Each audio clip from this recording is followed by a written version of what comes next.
I don't anticipate a whole lot of people in the stands tonight.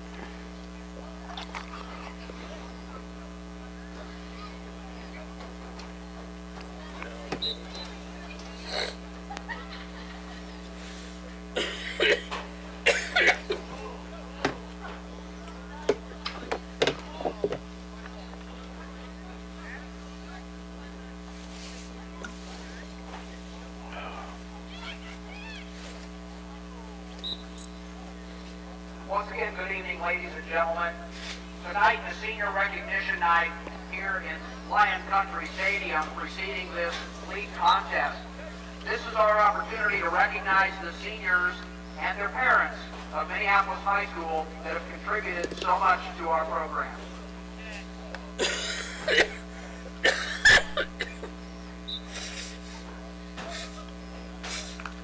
I really intended on bringing the Lysol to spray the headset. We'll hope the precipitation has Forgot. So when you ceased get home, you at might least for the spray it next down. few hours, Okay. so we can don't think enjoy I'm this contagious. Friday night ball game under the lights. Okay. Never hurts to be precautionary. Matchup. And as our seniors are getting into place, we will meet our 2009 and 2010 seniors. First up is Miss Morgan Halderson. Morgan is the daughter of Dane and Kim Halderson. She has participated in cross country for 1 year and was a member of this year's regional runner-up squad who will be running Saturday by Wamego. Morgan plans to attend KSU and pursue a dual major in animal science and ag economics. Miss Kendall Perry. Kendall is the daughter of Mike and Cindy Perry. This is Kendall's first year in cross country and is also a member of the state qualifying team that placed second at the Southeast of Saline Regional last Saturday. Kendall is undecided on school next fall but plans to study exercise science. Kyle Egger. Kyle is the son of Brian and Missy Egger. Kyle has participated in cross country all 3 years, earning 2 letters. Kyle was a member of the 08 and 09 squads that were regional champs. Kyle plans to further his education after high school. Dylan Hackett. Dylan is the son of Kevin Hackett and Yolanda Gerke. Dylan has been a member of the cross-country team here at MHS for 3 years, lettering all 3. Dylan was 4th place state finisher in 08 and a 3-time state qualifier, while earning all league honors in each of his last 2 seasons. Dylan hopes to continue his running in college, but is undecided on where he will attend school. Logan Wheatle. Logan is the son of Dwayne and Jeanette Wheatle. Logan has participated in cross country for 1 year and was a member of the team that won the NCAA and regional championship. After high school, Logan plans on attending Kansas University and studying sports medicine. John Corman. John is the son of Tom and Bonnie Corman. John has been a member of the cross-country team all 3 years and a member of the band all 4 years of his high school here. As a member of the band, John was in an ensemble that received a 1 rating at state. John is undecided on his major but plans on attending college. Craig Forte. Craig is the son of Steve and Brenda Forte. Craig has been a member of the band for all 4 years here at MHS. He plans on attending college and studying to become a mechanical engineer. Miss Katie Nichols. Katie is the daughter of Rick and Deb Nichols. She has been in band all 4 years and also was selected as a member of the NCAA League Band. After graduation, Katie plans on attending Colby Community College and majoring in veterinary medicine. Caleb Kendall. Caleb is the son of Brent and Beth Kendall. He has been active in band all 4 years, earning letters all 4 years. Caleb plans on attending Kansas University and majoring in pre-law. Terrell Owens. Terrell is the son of Perry and Bonnie Owens. He has earned 4 letters in band and also was selected as a member of the NCAA League Band for 2 years. Terrell will attend Fort Hays State University in the fall, plans to study history. Mariah Reebrock. Mariah is the daughter of Josh and Denise Wagner and Jason Reebrock. She has been in band for 2.5 years, lettering in 1. She received a 1 rating for an ensemble performance both as a freshman and a junior. After graduation, Mariah plans on attending Cloud County and then transferring to KSU and majoring in retail business. Gabby Blocklinger. Gabby is the daughter of David and Crystal Shamaria. Gabby has been in band all 4 years. She also was selected for the NCAA League Band at Youth for Music. After graduation, Gabby plans on going to Cloud County and then transferring to Fort Hays State University. Emily Rankin. Emily is the daughter of Justin and Mary Collins and Steve and Tracy Rankin. She has been in band all 4 years here at MHS, lettering 3. She has received several 1 ratings at state. She's a member of the District Honors Band, the NCAA League Band, and she was chosen for Youth for Music. Emily will study English at Emporia State next fall. Charlie Lynn. Charlie is the son of Kitzel and Tammy Lynn. Charlie has been in band all 4 years, lettering all 4. He also has been a member of the football team all 4 years, lettering 3 for the Lions. Charlie will pursue a degree in civil engineering at Kansas State University next fall. Kyler Moody. Kyler is the son of Howard and Kelly Coatney. Kyler has been a band member all 4 years here at MHS. He also has participated in football all 4 years, lettering 3. After graduation, Kyler plans on attending vocational school and majoring in mechanics. Tyler Davis. Tyler is the son of Leland and Teresa Davis. Tyler has been a 4-year participant for the Lions in football, lettering 2 years. Next fall, Tyler plans on attending North Central Kansas Technical College to study diesel technology. Adam Klein. Adam is the son of Jim and Diana Klein. Adam has played and lettered all 4 years here at MHS in football. Adam was named All-NCAA defensive back in 08 and earned honorable mention All-State honors. Adam plans to attend Pratt Community College to study automotive technology. Austin Crossan. Austin is the son of Kent Crossan and Marilyn Crossan. Austin has earned 3 letters while participating all 4 years of football. Austin is undecided on where he will go to school, but plans to continue his education. Nicholas Torres. Nick is the son of Scott and Rebecca Torres. He has earned 4 letters while participating in football here at MHS. Next year, Nicholas plans to attend Fort Scott Community College and study motorcycle tech. Keegan McCulley. Keegan is the son of Eric and Julie McCulley. Keegan has earned 4 letters as a participant for the Lions on the MHS football team. As a quarterback, Keegan has earned honorable mention All-State honors in both 07 and 08. Next fall, Keegan plans to attend Kansas State University and study journalism. Ladies and gentlemen, here are your MHS seniors and their parents. We thank you for your service to Minneapolis High and best wishes in your endeavors post-graduation. Parents, thanks again. And grandparents, thank you very much for these seniors.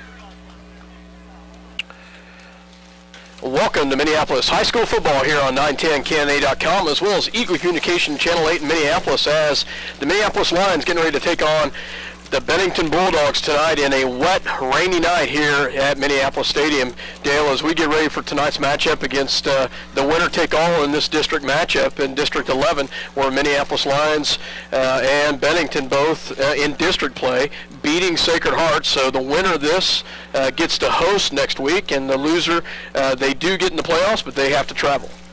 Yes, we will play either Sterling or El Saline, depending on who wins here and We'd like to announce who wins at El Saline tonight. 2010 here at Minneapolis High. As the Minneapolis Lions coming in tonight, they've had a couple last few games, have had some great ball games, and have done a great job. And tonight, it's going to be a little bit of a challenge tonight against a cross-rival county team. And I say rival. We don't play Bennington a lot, but we have in the last 4 years. Yes, we played in the last 4 years after breaks from 1947. Yeah. So, but a lot of these kids know each other. They go to church together. They do activities together. So a lot of these kids know each other. Now, you come into this ball game. Bennington, I'm not sure what Bennington's record is. They're 4-4. 4-4. Minneapolis sitting at 5-3.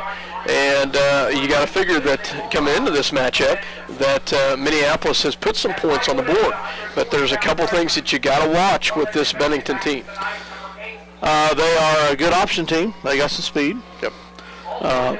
They're rather one-dimensional. They don't pass a whole lot.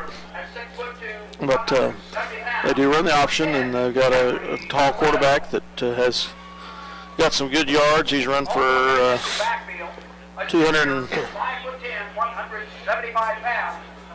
355 yards, excuse me. Gio Coletto has.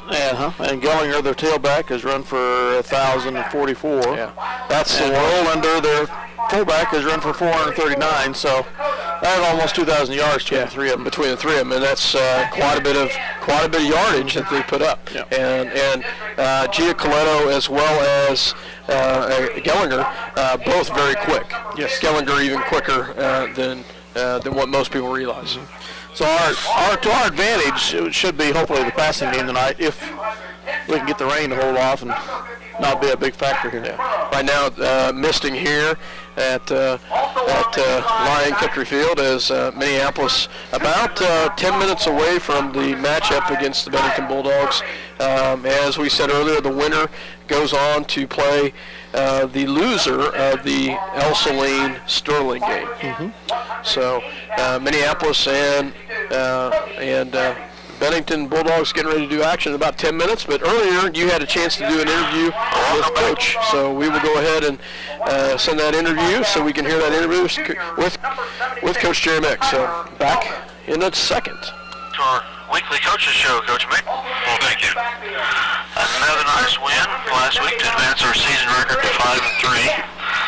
The game against Solomon featured another good mix of running and passing And the other defensive on offense, while the defense more than did its job, including a tipped pass by a lineman that resulted in an interception for a TD. Yeah, it was.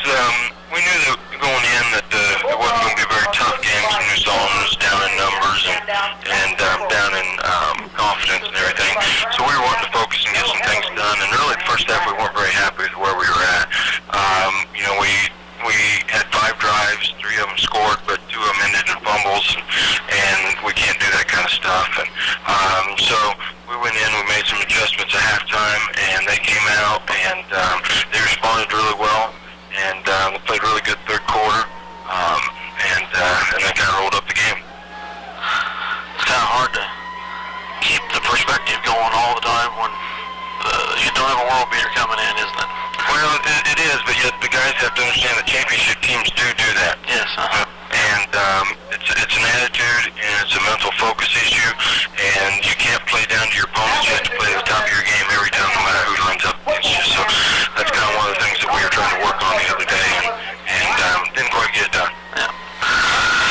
With the large lead that we had over Solomon, the Twos got to play almost the entire fourth quarter on offense and defense. Not only did they score, but also held the Solomon offense in check for the most part. That was encouraging. Yeah, they did a nice job, but once again, Solomon's pretty beat down because actually Monday night they went over there, JV went over there, and we just took freshmen, sophomores over there, and I think we only had 19 that we took because of sickness and stuff, and we actually played their varsity, and the JV beat their varsity in the full game, 27-21, so that's good for our young kids, and Solomon, they're just pretty beat down. Their kids didn't even really want to be out there by the end of the game, so hope they get something turned around over there. They're going to struggle. But no, our young guys, they played really well, but we know they can because they're the ones playing scout team against their varsity every day, so they're getting good stuff, and they're getting better as it goes along. Yeah. Good. Well, certain fans have been itching to see some field goals by our All-State kicker, Andrew Yoxel, but I've been happy to see touchdowns and lots of kicks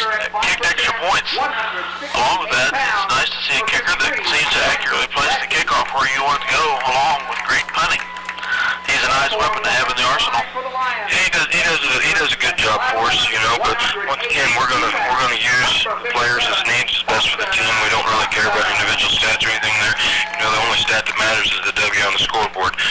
So he's nice to have in the background when we need him and when we use him, but we're not thinking about it consciously about having him do anything. But no, he's been doing a good job for us. Good. Well, tonight the Bennington Bulldogs come to town, having beaten Sacred Heart at home last Friday by 11, and would love to take a win from the Lions to try to win the district. What strengths do they have besides that speedster Gallagher? Well, actually, Gallagher probably isn't their biggest threat. I mean, he's a good football player, but their quarterback, Jeffrey, he does a really nice job. He's actually quicker than Gallagher is on the football field, and he does a really nice job running the option for him. So this week we've been working on defending the option. They run the option a little bit different than most teams, so we have to defend it just a little bit differently. But if we play good, solid sound assignment football on defense, we're going to be okay. It's probably the best backfield Bennington's had since Coach Pickerel's been there, and we gotta pay attention. We gotta do our job as we're coached. We can't do any freelancing or some one person missing an assignment. It's going to be 6, no matter who has the ball. I mean, their fullback runs really tough, but if Crossan don't take him down every play, then he's going to have a big run for a touchdown. So we're just going into it. We've got to do our game, play our stuff. I don't feel that they can stop our offense necessarily in terms of the passing game. They did kind of impress me on their run defense the other day on film against Sacred Heart. But it's going to be a solid football game. But I think if we go out there and we do our things the way we've been doing it, we're going to be okay. Well, that sounds really good. Well, we look forward to a good game tonight and hopefully a nice advance on to the state playoffs. Thanks again for being with us on the Coach's Show, and have a great game tonight, Coach. All right, thank you. Thanks. Welcome back to the ball game here, as we're about 5 minutes away from tonight's matchup. We're going to just turn it over to the for the national anthem, and that time, huh? National anthem is coming up, so we will have Mr. Dennis Ball, since the band is not out here because of the rain. So we will hear a very talented trumpet player, Mr. Ball. Around the world. Mr. Ball.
Welcome back as Mr. Dennis Ball with the national anthem as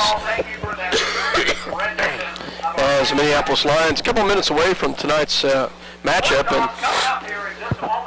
And Dale, this reminds me of a night 3 years ago when we were at Bennington to take on Bennington. We were favored in that game. 2006. It was a lot rainier than it is now at this particular point of the game.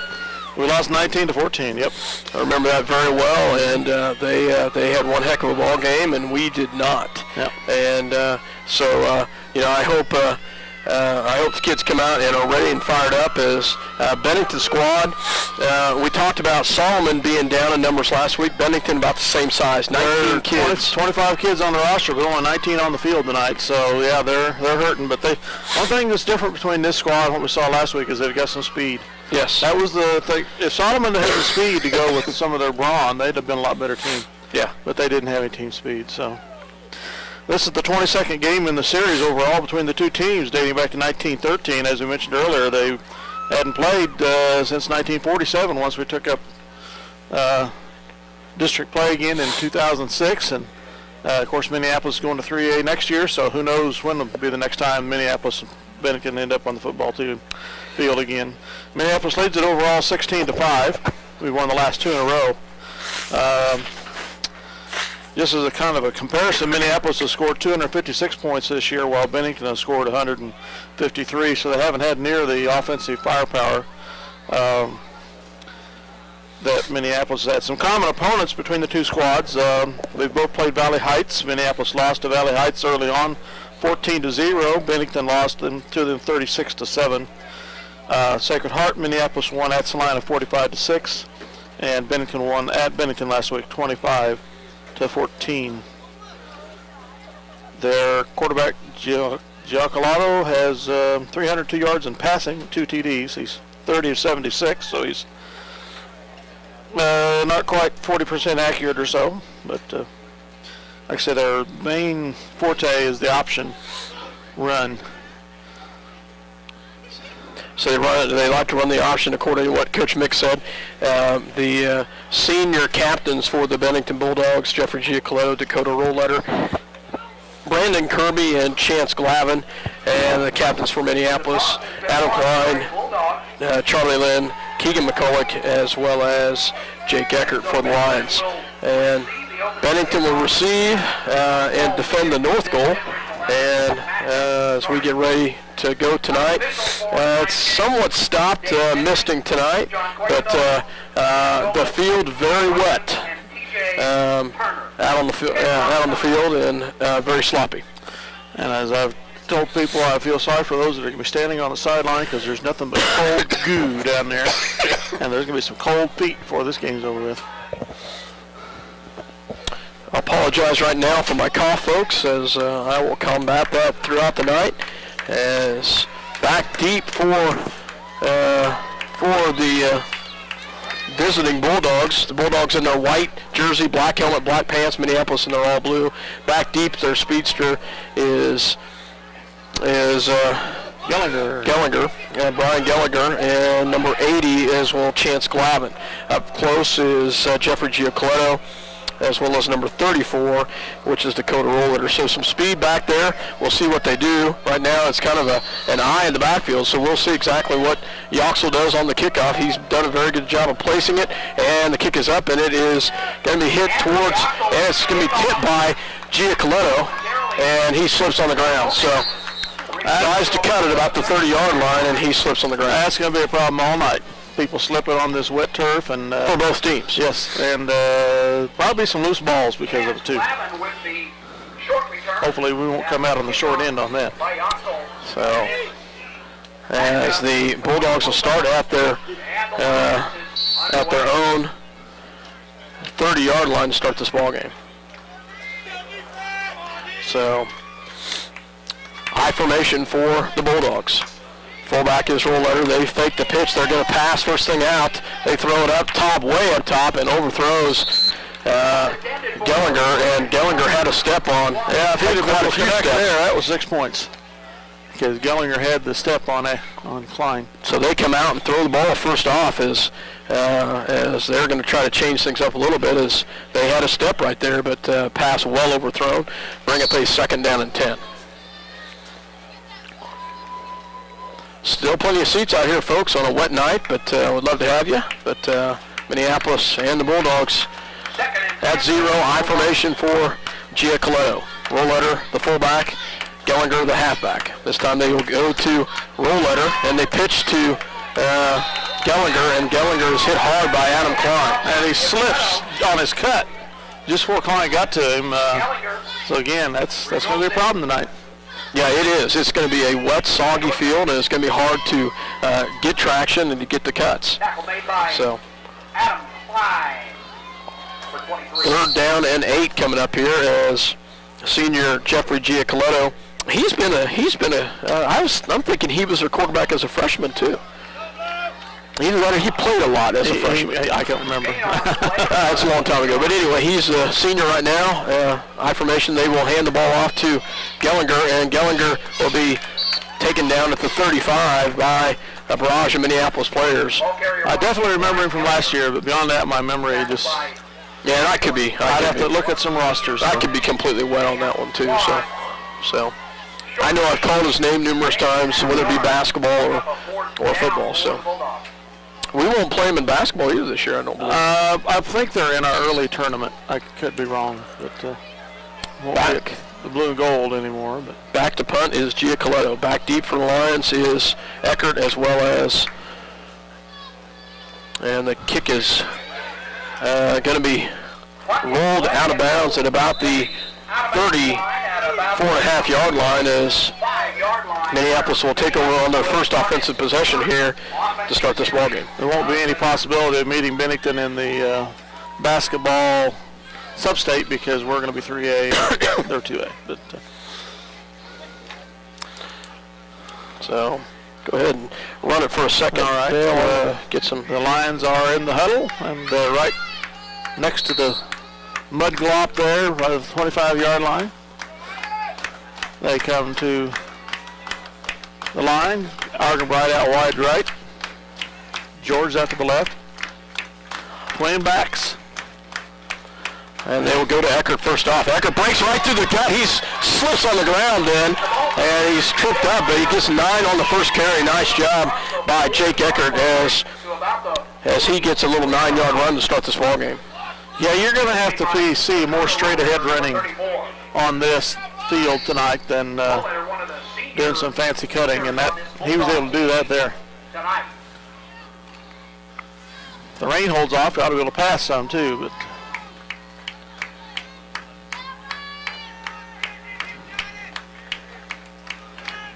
same formation. Well, they got a slot this time on the left. As under center is McCulloch. They will fake the handoff, go back to Eckert, and Eckert does lunge forward. I believe he'll have the first down as they do get a hand in there and get him tackled, but I believe he has enough for They the are first marking down. it for a first down, yes. First down, Lions, as Jake gets the extra yard he needs for a Minneapolis first down. They made him quickly. They did. They did a little crossback there, the Lions did, as Lions get the first down at the 44.5-yard line. 9:22 left to go in the first quarter. First two plays, and now we're back to that two-back set that we started running 3 years ago. Grayson George to the right, Casey Argenbright to the left.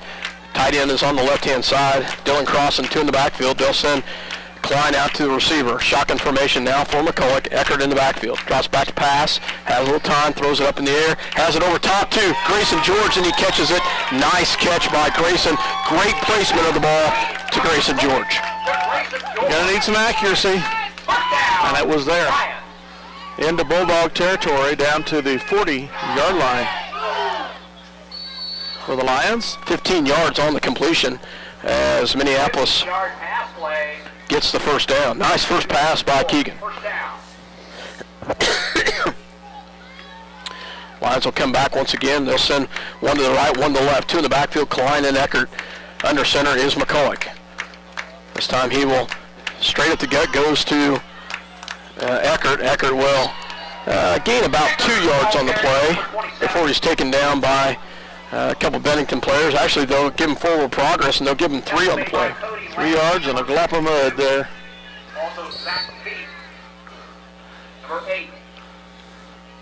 I always enjoyed playing in the mud back in the yesteryear. I enjoyed standing on the sideline. Just kidding. Under center is McCulloch, 1 on the right, 1 on the left, 2 in the backfield. Is Klein and Eckert. They'll go back to Eckert. Eckert goes up the gut. He's got a first down a little bit more, and he's still on his feet as he gets all the way down to the 20-yard line as he gets about a 22-yard carry, depending on where they spot it. But I believe he's got, yes, a 22-yard carry for Jake Eckert. To the Minneapolis 20-yard line. Nice first drive by the Lions. In the red zone. At the 7:50 mark in the first quarter. Receivers out to the right and the left. Under center is McCulloch. Klein and Eckert. Eckert on the right side, Klein on the left. McCulloch under center. This time they'll go to Eckert again. Eckert this time will be hit hard at the line of scrimmage. Handoff goes May have gotten a yard on the play, taken down by made by Tyler Walden, number 76. number 76, Tyler Walden, a junior for the Bulldogs. Got a yard. Gets a yard. About a yard. Second 10 from the 19 coming up. Give the Lions a second and Down to 9 7:10 to go in the first quarter. 0-0. 18-yard line. As this time they'll send out to the right-hand side Casey Ardenbright as well as number 23 Adam Klein. To the left is Grayson George, shotgun formation. Dylan Crossan on the left. They have a little time, throws it up in the air, goes behind, just behind the receiver, and that is Grayson George. Incomplete pass, as that'll bring up a 3rd down and 9. Pass intended for Grayson George. Had Grayson out there, but just got behind him, and Grayson, in this wet condition, kind of hard to stop, and It's got to be right on. There's a lot of fancy footwork in this mud. This time they will send 2 in the backfield is Eckert and Klein. Ardenbright to the right, Grayson to the left. They'll send Crossan in motion left to right. Cross back pass, delayed handoff. They give it up the middle. It's taken by Adam Klein. Handoff goes to Takes it up to the 20. Gets it back to the line of scrimmage, but that'll bring up a 3rd down and 9. made by Cody Lampy, number 62. We will go for it here. 4th and 10. Off on that run. Loss of a yard on that one. Bring up a 4th and 10. 6:20 left to go. Shotgun formation, 2 to the right, 1 to the left. 1 in the backfield. McCulloch drops back to pass, has a little pressure, throws it over top to Casey Ardenbright, and just goes through his hands. Would have had the 1st down. He was open. He was open. And that will turn the ball over on downs to the Bulldogs. So 6:10 to go in the first quarter. It's 0-all. Nice drive stalled as they get down to the 19-yard line, but the Bulldogs will take over on downs. Bulldogs tightened up on the run defense there after a nice game by Eckert of 20 yards. Exactly. Shotgun formation for Gio Coletto. 1 in the backfield is Gellinger. To the left, to the right. Ball's on the ground. Drops back to pass. He's going to be sacked for a loss. Nice job by the Lions as they saw the ball go on the ground. Gio Coletto had nowhere to go, but he had to fall on the ball. Tried to pick it up for a second, and the Lions drop him for a loss. He was dead meat at that point. And loses about 5 on the play. 3rd and 15. Actually, 16. So a loss of 6. On the 14-yard line of the Bulldogs. As they will come out. 2nd and 16 now. Shotgun wildcat formation as they run a little bit different. The ball goes on the ground again to Gellinger, and he's going to slip on it as they ran a wildcat formation. And Gellinger loses the ball after the snap to the right-hand side of him, and that will back him back up a little bit further. As On about the 9, no. right on the 10, a loss of 4 on the play. 3rd and 20. And now they move it back closer to the 9. 3rd and 21. Coming up. 5 minutes left to go. 3rd down at 21. Under center is Gio Coletto. They'll rotate around. They will go to the right-hand side. They will pitch the late side to Gellinger, and Gellinger will be taken out of bounds. Will not have the 1st down. Gets maybe 5 on the play as it's 4th down. So made about 6 of those back. Back at punt formation. It's Gio Coletto. Back deep will be Eckert and as well as Ardenbright. Gio Coletto standing about his own goal line. Good snap. And angles it away and kicks it towards Ardenbright. Ardenbright catches it on the run, and he'll take it down the right-hand side before it's taken out of bounds. Nice job by Casey Ardenbright as he takes it down to the Bennington 30-yard line, about a 15-yard return. Nice job by Casey Nice Ardenbright. block by Josh Macy there to swing for another 5 yards or so. First down for the Lions from the So the Lions take over a real good field position here, 30-yard line. as they will come at the line of scrimmage here. As you said, great field position. They will send to the right in Macy and Argenbright, one to the left, and Grayson George. Dylan Cross on the tight end on the right-hand side, one in the backfield with McCulloch in a shotgun. Eckert the halfback. They drop back to late, hand off to Eckert. Eckert takes it up, and he will go up to about the 27-yard line. Gain of about 3 on the play. We'll bring up a second down. Tackle made by Tyler Walton. Those white jerseys from Bennington, especially on the line, aren't going to be that way very long. No, they're not. I have a hard time reading the numbers. Gain of about 4 yards on the dive. 4 yard. That's more than I thought he got. Denny says 4, so I'll change my stats to 4. They got the yard marker too. So. Shotgun formation, same formation for the Lions. McCulloch in a shotgun, drops back to pass, has a little pressure coming up the gut, throws it across, has a receiver in Josh Macy, and Tyler Macy. Macy catches it for a first down as about a 7-yard completion for a Minneapolis first down. Brian Gallagher, number 21. They mark the ball on the The completed pass, good for a Minneapolis first down. 19. I can't tell from here. I believe it's a little more like the 21 or the 20.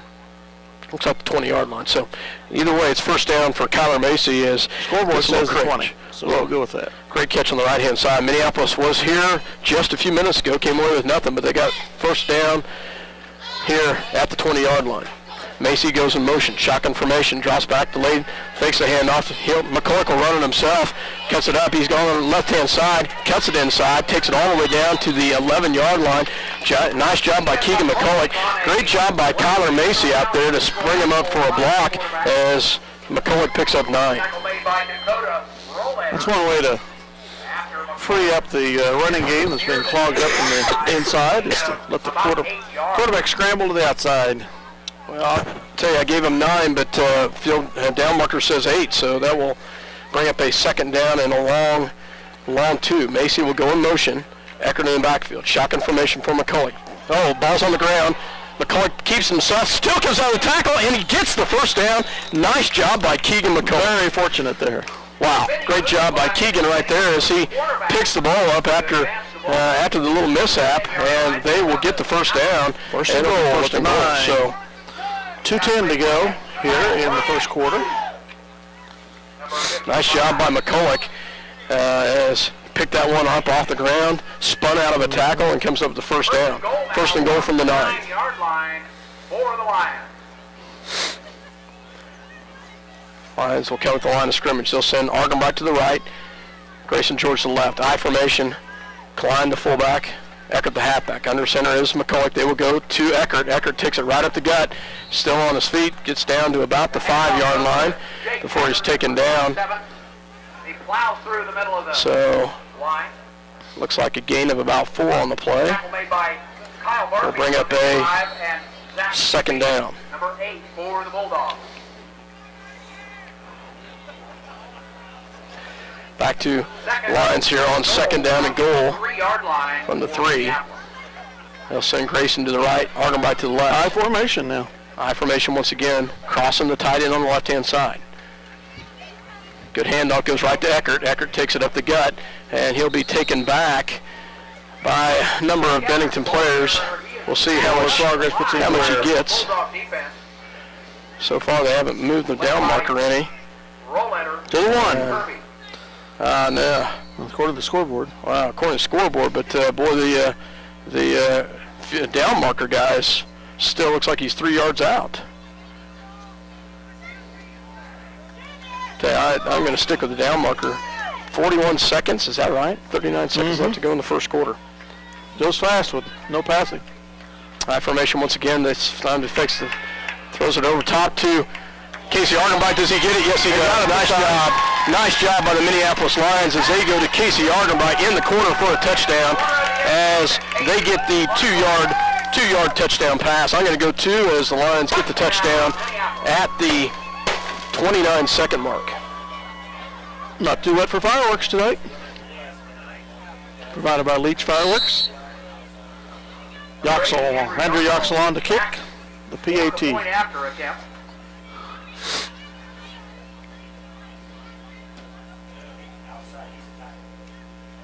as Argenbright the holder. Long snapper is Connor Christensen. Yoxel ready to kick, good snap, ball's down, kick is up, and it is just inside the upright on the right-hand side from our viewpoint. I wondered about that for a second. PAT is good. 29 seconds left in this first quarter. 29 seconds to go in the first quarter. The Lions go up 7-0. As we get some fireworks going off, as you said, Leach Fireworks providing the entertainment from the right-hand side. We're going to go ahead and hear a word from our sponsor. You're listening to 910KNA.com as well as Eagle Communication Channel 8. And hope that the boys and girls have a successful season. Ada Grain believes that sports and a quality education go hand in hand, building strong bodies and minds.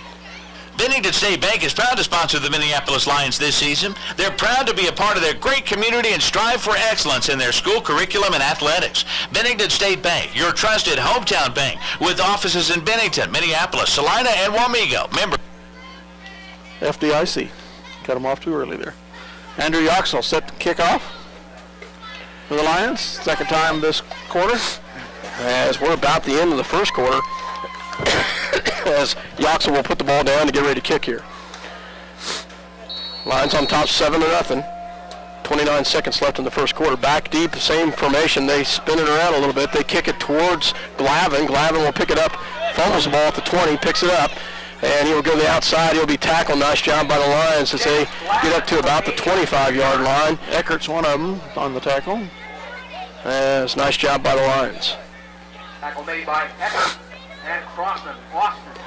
Austin Crossan along with Jake Eckert. The ball is at the 27-yard line of the Bennington Bulldogs.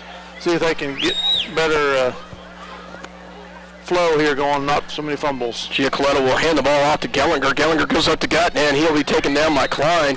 Nice little 3-yard carry by Gellinger. Positive yards that time. Number 21, the workhorse for the Bulldogs. 7 seconds left to go in the first quarter, and I don't think we'll have another play. No. As that will end the first quarter with the Minneapolis Lions on top, 7-0. As Minneapolis takes the early lead. Once again, you're listening to 910KNA.com as well as Eagle Communication Channel 8. FDIC. Let's make it delicious. Let's make it fast. Let's make it a meal from KT's in downtown Minneapolis. KT's, home of the almost world-famous hamburger. KT's wishes the Lions best wishes during the upcoming season. Farm Bureau's wide range of insurance and financial products help protect what's most important, your family, auto, home, and other possessions. Call your Farm Bureau Financial Services agent in Minneapolis, George Dressy. Farm Bureau Life Insurance Company, Farm Bureau Mutual Insurance Company. The Minneapolis Junior Senior High School Lionbackers are proud to continue their long-term support of the broadcast to the Lions games. Join them as they support student activities and the teachers of Minneapolis Junior Senior High School. Go Lions, we're with you all the way. Where do you go when you need groceries? Jeans IGA, of course. Jeans is proud to be a sponsor of Minneapolis sports and hopes that you will encourage your children to be as competitive in the classroom as they are in sports. Jeans IGA, a proud sponsor of today's game. Welcome back to Minneapolis, Kansas. Still Leach, myself, Scott Osherman here as the Lions have the lead at the end of the first quarter as we get ready to start in the second quarter as the Bulldogs will have the ball at their own 31-yard line as they will come up in a formation. Looks like they will have two in the backfield. Looks like an I formation, a deep I. Giacoletto will go under center. Receiver to the right, receiver to the left for the Bulldogs. This time they will go to roll, pitch to the outside. It's on the ground, goes towards, and wisely Gellinger slips and falls on it, but the pitch on the ground, and no way Gellinger could get that one, and the Bulldogs will lose about to their 24-yard line.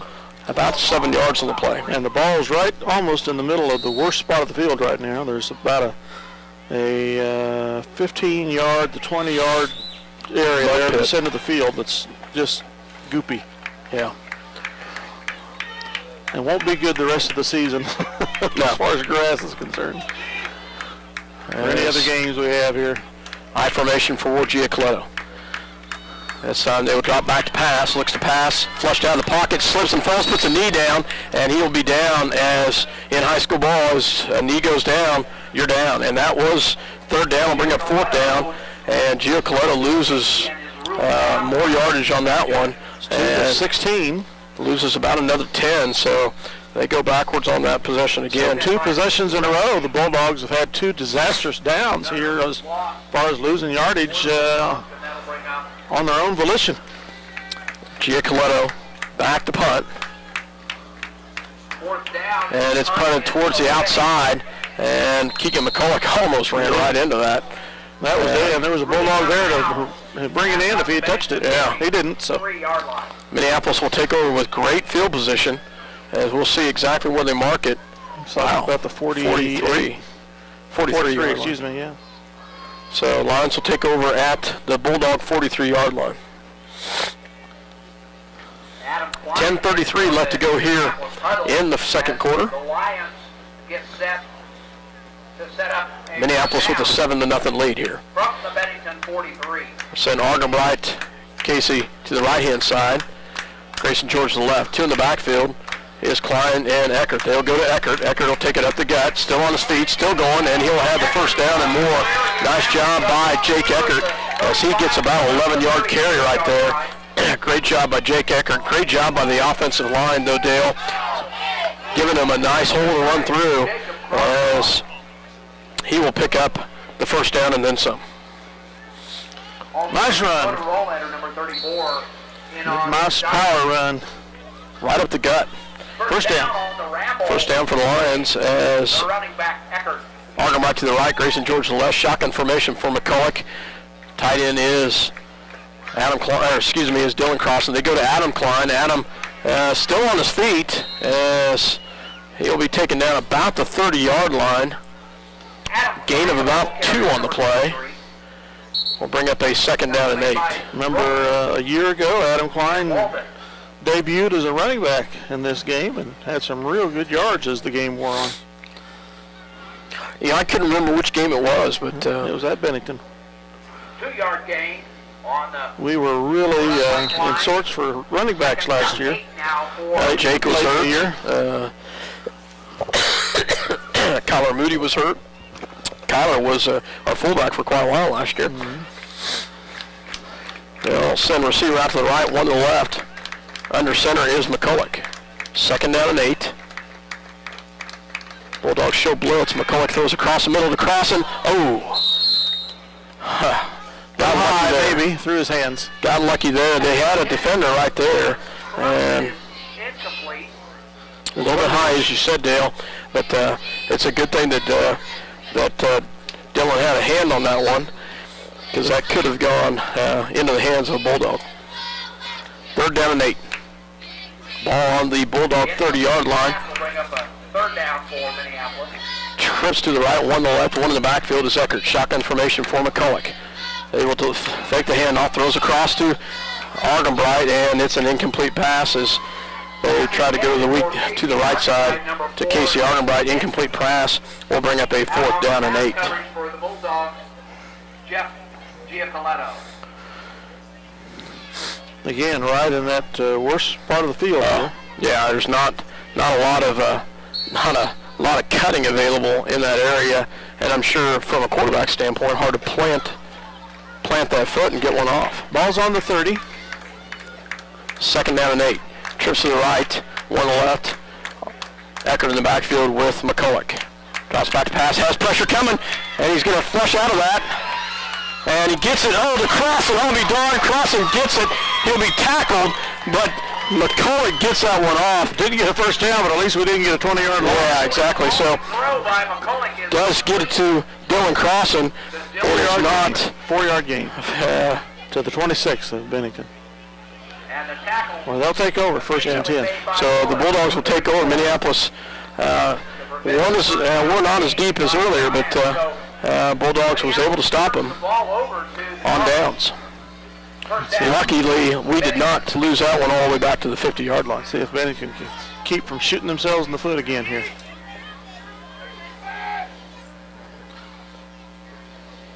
In these conditions, that's easier said than done. Yeah.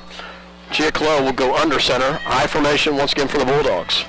Rollletter and Gellinger, the halfback. Ball's on the ground. It's picked up by the Lions. Yes, Minneapolis is going to have the ball. Trying to And they do. Nice job by the Lions as the ball goes on the ground, and the fumble is turned over to the Lions. And they have struggled. They have struggled all night with that one as a negative, about a 10-yard loss. Negative 10 yards. I don't know how he lost it. That wasn't a long snap or a pitch. Either way, he just dropped it. So Minneapolis Lions will recover. Great position here on the 16-yard line. So 16-yard line as McCulloch will send receive the right to the backfield. Drops back, fakes the handoff, throws it up at the top to Grayson George, and Grayson will have the completion and close to a Minneapolis first down. Nice catch by Grayson George. Complete to Grayson George. In the deep in the red zone again for first and goal at the 5-yard line, so an 11-yard completion. First and goal after the 11-yard pass play, George. As Lions will come up under center. McCulloch under center, they will go to Eckert. Eckert dances up the middle. He will go in for the score. Nice job by Jake Eckert as the Minneapolis Lions get the touchdown right there as Eckert gets the 5-yard run at the 8:33 mark here in the second quarter to increase the lead. Nice job. Nice job by Jake Eckert.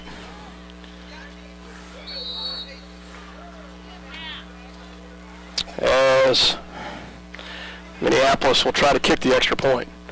A little confusion out there as Sophomore kicker, Yoxel, is lined up for the point after. so not sure what they're doing there. Argenbright will hold. Connor Christensen, the long snapper. resetting the ball to a better spot, I guess. Good snap. Kick is up, and it is Right through the middle. straight up. Nice job by Yoxel as the PAT kick is good. So Minneapolis increases the lead to 14-0 here at the 8:33 mark in the second quarter. Nice job, Minneapolis.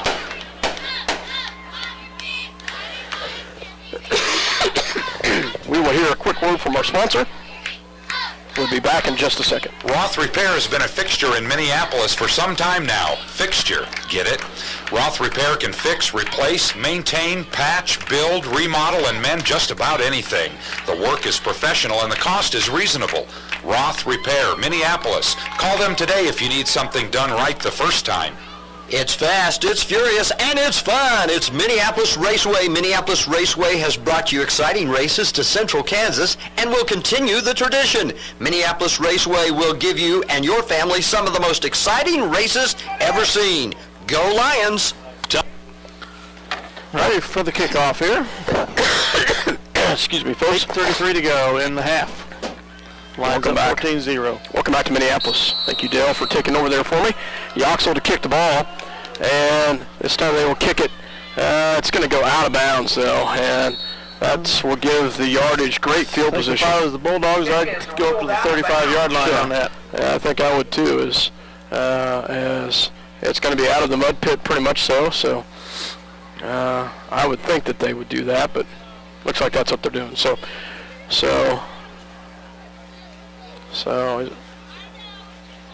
at the 35, not the 30. So Bulldogs will take over after the kick is out of bounds. So the Bulldogs will start at their 35. So the Bulldogs will So I formation for Giacoletto. 35. Rollletter and Gellinger in the backfield. One to the left. One receiver, one to the right. They will go to Gellinger. Gellinger up the gut. He's going to be taken down by Austin Crossan. Great job, Austin Crossan, as they will lose a yard on that one. Great job by Austin Crossan. There was no room to run there. No hole at all. Great job of plugging the line there by the defensive line. Got back to the line of scrimmage. Actually, they gave a yard. Yeah. So they gave him a yard. So Giacoletto go under center. High formation once again. This time they go to Giacoletto keeps it himself, and he'll be taken down by numerous Lions players. See which one comes off the bottom there. As Ball carrier is Giacoletto. Austin Crossan in on the tackle. Giacoletto picks up about 2 on the play. On the Bennington quarterback after Up to the That'll bring up a 40, almost 43-yard line. for Bennington. 3rd and 7 for the Bulldogs. One receiver to the right, one to the left. 2 in the backfield with an I formation. Actually, they'll have one tight end. They'll send one in motion. They will pitch the outside. They go towards Gellinger. Gellinger is going to get on the outside, and he's not going to get it. Nice job by Adam Klein. Great job, Adam Klein. Who else? As Adam Klein chases him down, he will gain about 4 on the play, but he's taken down by Adam Klein. Great job by Adam on the pursuit. They were able to get onto some good footing there on the left side of the field, and Gellinger was able to get some plants and move the ball. Receiver had a great angle on him. Yeah, the receiver came back and did a nice job of blocking, getting a little block in the block there to free him up. So 4th and 2. 4th and 2. It looks like they're going to line up to go for it here. And they'll try to draw us off. So they'll have an I formation for Giacoletto. That's right. And they will go to Gellinger. He's not going to get it. Nice job by the Lions. Great job by the defensive line as they will shut him down as he gets 1 on the play, but that's not enough. Minneapolis will take over on downs. Austin Crossan and Jake Eckert on tackle. Sorry about that. Surprised they did that. So a turnover. They need something positive to happen. But give Minneapolis the ball there in their half of the field again. At this point, it's rather questionable. But you can call me about that, Matt, if you're listening to this and you think that you made a good decision. Lions will take over on downs here. 7:03 left to go in the second quarter. McCulloch in a shotgun formation.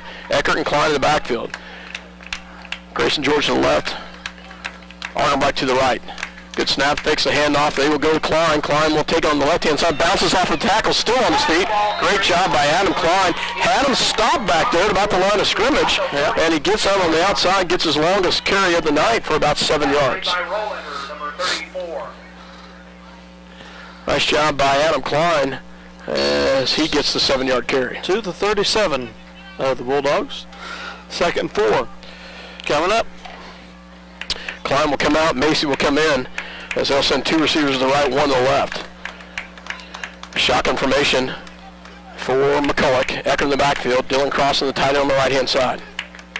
Good snap, drops back to pass. Going to throw up top, has a receiver over top, and that's Grayson George, and there's a flag. Wow. Flag coming from the backside, and they're going to get Glavin on that one as we'll see for sure. So, not sure. It can't be on. Oh, waving it off. I didn't see much out there as far as interference myself. They wave it off as that will bring up a 3rd down as I would have taken it, but I didn't see much evidence through the viewfinder when I was looking at it. So, 3rd down and short for the Lions. Adam Klein will come in, Macy will come out. 3rd and 4 for the Lions. They'll come back the line of scrimmage as they will send Argenbach to the right, Grayson George to the left. Getting some more moisture in the air here. McCulloch under center. 3rd and short for the Lions. Good snap. They will go to Eckert. Eckert will take it up. He's still on his feet. He's got the 1st down. Nice job by Jake Eckert as he's going to gain about 5 on the play for a Minneapolis 1st down. He was literally crawling through the mud there, except he wasn't on his knees to get that one. To the 33 of the Bulldogs. As you said, there is some moisture coming down as we get that mist coming down again as the Lions on top. 14-0 here at the 6:02 mark in the first half. Man, we're right in the middle of the glop here with the ball placement. That bad part of the field. So Lions will come out. They'll send Argenbach to the right. Grayson George to the left. I formation for Minneapolis. Fullback is Adam Klein. Tight end on the right-hand side. They will pitch to Eckert. Eckert will get on the outside. He will be taken down at about the 29-yard line. Will gain about 4 on the play. We'll bring up a second down. Get positive yardage there. Get to the outside. Get out of that goop. Eckert, the ball carrier. Rollletters. Brings up a 2nd and 6. Gain of 5:17 left to go in the first half. Lions inside the Bulldog 30. Been down here. This will be the 5th time we've been inside the 30. Come away with 2 scores so far, Dale. Grayson George to the right. Macy and Argenbright to the left. Shotgun formation for McCulloch. Back in the backfield. Drops back, throws across the middle, has a receiver. That's Casey Argenbright, and slips right through his hands. Would have had the first down. And it'll bring up a 3rd down and about 6.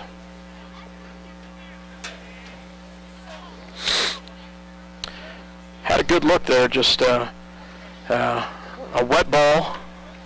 And I'm not sure. It's hard to tell. We've had some hard time catching some of those balls when they're dry. Yeah. You add moisture, it complicates the issue quite a bit. McCulloch will go under center. Trips to the left-hand side, one to the right, Eckert in the backfield. Drops back to pass. It's coming from the other side, throws over top, goes to Grayson George, and yeah, that one could have had a flag. But that was thrown. Incomplete pass, a 4th down, tries to go to Grayson, and Giacoletto wanted Grayson over the back, but no call.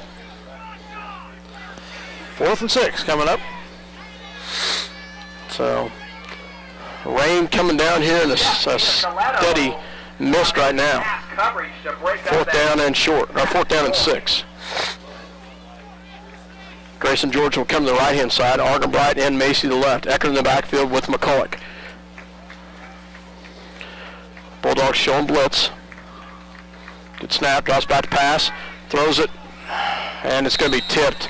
And the Bulldogs tip that one, and Bulldogs will take over on downs. Pass is deflected by Jacob Crawshaw. Well, the Lions can't make the Bulldogs pay for turning the ball over inside of their 50-yard line there. Bulldogs hold them. Crawshaw, I'm looking to see who that was here. Number 85, a junior, Jacob Crawshaw, had a paw on that one and knocked it down. So Bulldogs take over on their 30-yard line. They will send 41 to go. They'll send receivers to the right and left. They have a shotgun formation, 2 receivers right to the left, 1 in the backfield. And it's a high snap once again. This time it's going to be tackled, and he's going to be tackled for a loss. Nice job by Minneapolis, and they are just having a dickens of a time with that one right there. And that's going to be a loss of about 13 yards on that one. Been the death of them so far. Giacoletto covering up the snap. The Lion defender went for the ball there and missed. Giacoletto picked it up, but there had another defender on him immediately. Yeah. Couldn't get away. Second and 20-something. 24, the clock says. The ball's not right. That's not right. Giacoletto, the ball's on about the 18-yard line. And they'll drop back to pass. Has time, throws across the middle and out of the hands of Gellinger. And incomplete pass. 20 yards. We'll bring up a second 20. We'll bring up a 3rd down. Yeah, excuse me. So down to 3:51 to go. Clock stops with the incomplete pass. Sails out of bounds. 3rd and long for the Bulldogs here. 3rd down. As they will once again send 2 receivers to the right, 2 to the left. As they'll send a safety valve in McCulloch. Under center is Giacoletto, 1 in the backfield. Ball's on the ground again. This time it's going to be, might have been recovered by the Lions, and I think it is. Looks like it is. It is.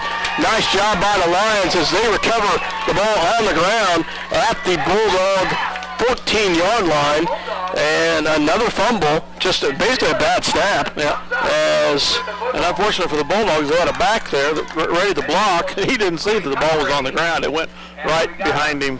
A little bit of mist coming down through the lights. Lions take over again in great field position here. Yeah, at the 14-yard line, basically the same spot they recovered the last time. That's at least 5 fumbles, maybe 6 in the half. Yeah, I've not kept track. I've kept track of the 2 that we've recovered. McCulloch under center, they give the ball to Eckert. Eckert is not going to get anywhere, and there's going to be a penalty flag. Probably a holding call from that position. So it is a holding. It will be against the Lions. So first penalty of the night by the Lions. Eckert by Zach Burrow, number 54. Holding call. We'll back him up 10. Moves us back into the mud and the goo there to the 24-yard line. I don't think the Bulldogs have had a penalty yet tonight. They had that one call back. They've just penalized themselves with fumbles. So Minneapolis needs to take advantage of this opportunity, though, Dale. Inside their 20, and will be 1st and 20 at the Bulldog 24. So I formation for McCulloch. Drops back to pass, has some time, throws up top to Casey Argerbright, lays himself out, does he get it? Nice job by Casey Argerbright as he lays himself out. Dale, I hope you got that one because that was an absolute beautiful textbook catch. Beautiful catch. Beautiful throw. Fine throw by McCulloch, and he slides into the end zone. Touchdown, Minneapolis. At the 3:15 mark here in the half, Andrew Yoxel in to kick his 3rd attempt at the extra point. As Casey will hold the ball, Connor Christensen the snap. Good snap, ball's down, kick is up, and it's going to be low. It's going to be to the left, and it is no good. PAT was no good as... And the kick by Yoxel sailed. So Lions will have a 20-point lead here at the 3:15 mark here in the second quarter as Minneapolis takes advantage of another fumble by the Bulldogs. We'll be back.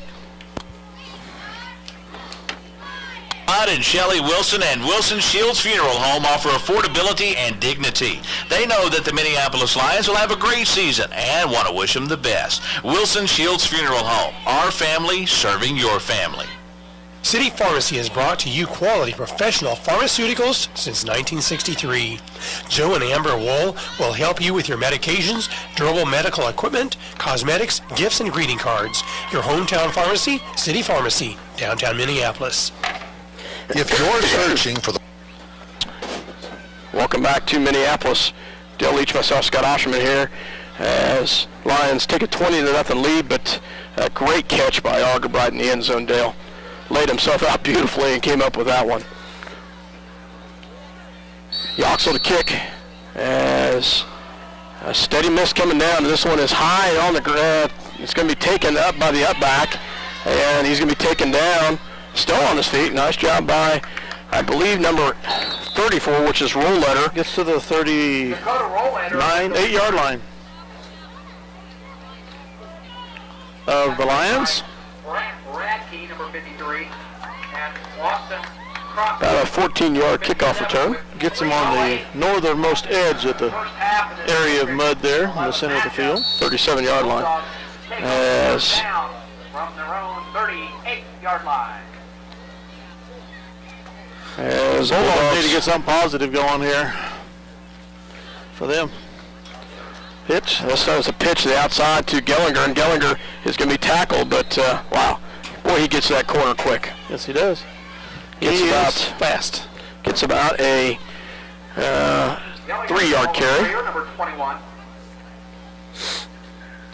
Tonight you spell the word fast, G-E-L-L-I-N-G-E-R. And he is quick.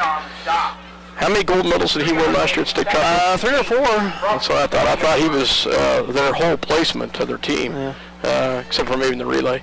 Under center, they will send one in motion. They will go to fake the roll letter, and Giacolino will keep it himself, but he'll be taken down by the Lions. That's forward progress of about 3 yards. I may be wrong there, Scott, but he was high in the 100, the 200. I was thinking he won the 100 and the 200. And I'm trying to remember if he was a hurdler or not. 2 yards. Don't remember. And that'll bring up third and a long 5. So third down and I'm going to say 6, long 5. I formation for Giacoletto. 2:05 left to go in the first half. Giacoletto under center. Gets it right to Gellinger. Gellinger breaks it on the right-hand side. He'll have the first down. And wow, boy, he gets out quickly. Gellinger got to the right-hand side, and he had another gear there, and they luckily ran him out of bounds, but about a 13-yard carry and a Bennington first down, and I believe is that their first down of the night? Yes. 53 comes out. The Lions going to take a time out. We've got a substitution problem here. So we'll take a break and be right back. So not sure what the Timeout on the field called by The right insurance to fit your needs, look no further. The Scott Osherman Agency is the place to go. American Family Insurance has been providing security and peace of mind for over 80 years. Call the Scott Osherman Agency in Minneapolis, your American Family Insurance agent. At Robertson Monument, they believe that supporting community activities are very important. That's why they're sponsors of Lions Sports. Minneapolis is a great town to live in, and Robertson Monument hopes you make it to as many games as possible. Bennett Autoplex supports the Minneapolis Lions. At Bennett Autoplex, Salina, you'll find a small-town family atmosphere with great prices on new and used cars, new GMC trucks and SUVs. Serving their customers since 1957, Bennett Autoplex, Salina. Now, 1:55 to go here in the half. The Bulldogs on a drive here. Second first down in a row for them. I shouldn't have said they needed something positive to happen. Because they got it. That's their first down. Oh, was that the first? Yeah, that's first one. Oh, okay, I'm sorry. I formation for Giacoletto. They will go to Gellinger on the right-hand side. He'll break it up the middle. He'll be tackled by McCulloch as well as Eckert, but he will have about a 3-yard carry. Gets it to the Lion 45-yard line. 1:37 to go. Second down and 7 for the Bulldogs. It'll bring up second and 7. I formation for Giacoletto. Receiver to the right, one to the left. Drops back to pass. Has some pressure coming. Throws it over top. And incomplete, goes well over the receiver. As can't even get a number over there on that receiver. So incomplete pass. That is Giacoletto, I believe. To the far sideline. Oh, was that? No, Giacoletto passed it. I mean, Gellinger, excuse me. 21. Zach Thief, the intended receiver. Zach Thief. Oh, that was from my eyesight. Number 8. It's hard to tell. There's That looked like 21 to me. I don't. 21 is pretty much always going to be in the backfield, I would think. This time they will hand off to. Oh wow, nice job as they give it to Rollletter, and then goes back to Giacoletto. So. Giacoletto was pushed back across midfield by the Minneapolis defense. Clock's down to a minute and running. Loss of 5 on the play. Going to place the ball right at midfield at the 50-yard line.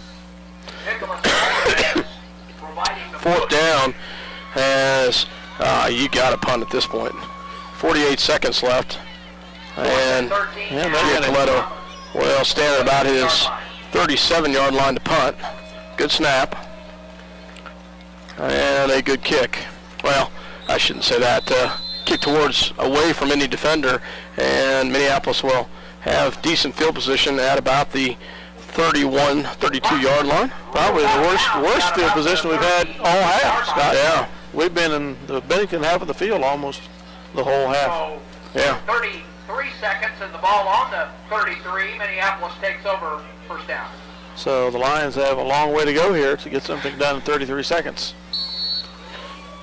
It's highly unlikely we'll see a fast run up the gut, but it should be nice to see one to break away. on the right-hand side, get away from that mud pile. So shotgun formation for McCulloch, Adam, Klein, and Jake Ecker in the backfield. Receiver to the right, one to the left. Fakes the handoff, goes to Klein. Klein will take it up the left-hand side, and he will scrambles up for the first down up to about the 45-yard line. Will gain about 12 on the play for a first down for Lions. Tackle made by Brandon Kirby. Clock stops to move the chains. Defensive players. Cat ball stayed in bounds. 25 seconds to go. The Lions up 20-0. McCulloch will line up in a shotgun. With the clock running. To the right, one to the left. Good snap to McCulloch. Drops back to pass. Throws over the top. Goes towards. There's a late flag. The ref that was in front, looking right at it, didn't call anything, and the ref behind calls it. That's an uncatchable ball. Don't think he could have caught that, but we'll see for sure what the call is. And the officials rule interference. Now, I couldn't see the one down the other corner, but that one looked like almost like you tripped up your feet. And the ball's at the 27, but that is not like in the NFL. It's a 15-yard penalty, automatic first down. So the ball will be placed where? At about the 40-yard line. We're taking a timeout, are we? Yes. Timeout with 12 seconds to go. We'll take a break for another word from our sponsors. Eagle Communications, home of ECTV, high-speed internet, 910 KINA News Talk, and 99 KG Country is a proud sponsor of Lions sports coverage. Listen to live broadcast on 910KINA.com or on your local Eagle Cable, Channel 8. C&R Plating would like to take this time to thank their many friends and customers for making their business what it is today. Kevin also wants to wish the Minneapolis Lions a great season. C&R Plating, a Lions sports backer. The State Bank of Delphus and the Ottawa County Bank in Minneapolis are locally owned community banks, committed to making your banking experience as easy and personal as possible. Member FDIC, equal housing lender. 12 seconds. Welcome back as the Lions will be in a shotgun formation here. 12 seconds left in the half at their Bulldog 41-yard line. Ecker in the backfield with McCulloch, drops back to pass, steps up to pass, throws over top, goes to Grayson George on the right-hand side, incomplete pass. 6 seconds to go. Time for another shot at the end zone from midfield. But there was a flag, so the Lions are walking backwards. So Lions will have a holding call. So 10 yards from 6 ticks on the clock the 40. before halftime. So back they go. No, they're going to take it from the spot, which was the 47. Wow. So now that's wow. That's back in Lion territory at the 43. It's a 17-yard penalty. 44. Officially 10 yards, but I don't know how they count the other 7. Well, from the spot. Yeah. So McCulloch in a shotgun. 2 receivers to the right, 2 to the left. Ecker in the backfield. Cross back to pass. Has some pressure coming. Goes the outside to Crossan. And that will be the first half as the pass is completed to Crossan. He stays inbounds. Time clicks off. The end of the half. It's Minneapolis 20. The Bennington Bulldogs 0 here in this District 11 championship game. Hear a word from our sponsors and be back and hear what Scott has to say for some stats. I guess there's going to be a dance team also. Yeah. The Lionette dance team is they performed a couple times this year, and looks like they will perform again tonight. So for all your insurance needs, check with Bob Martin, your Farm Bureau Financial Services representative in Minneapolis. He can insure what matters most with Farm Bureau Financial Services. Bob can help you protect what's important: your car, home, life, health, business, and more.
Sasha, Anna, Kendall, Morgan, Emma, Mackenzie, and Shayla. The Lionettes are under the direction of Mrs. Bridget Crossan.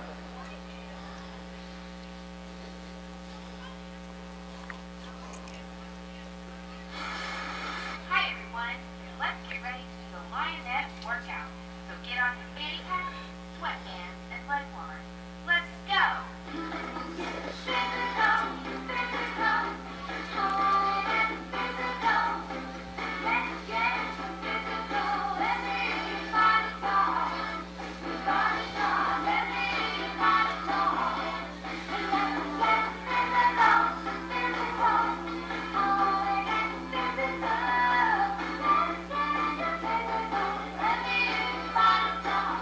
Now that we are all stretched out, let's add some arm strengthening.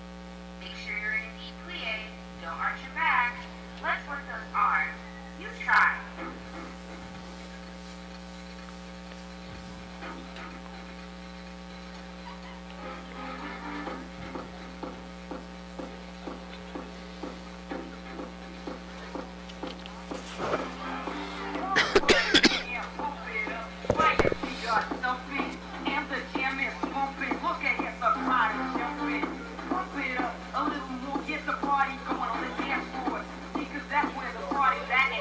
Time for cardio. Time for cardio.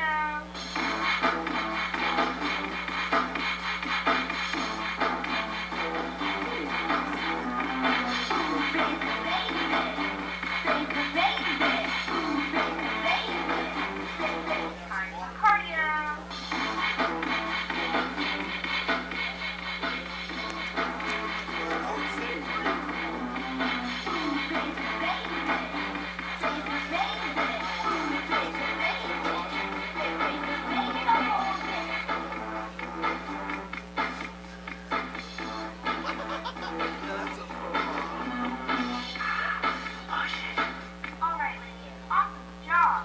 Now grab some water. The real workout starts in 5, 6, 7, 8.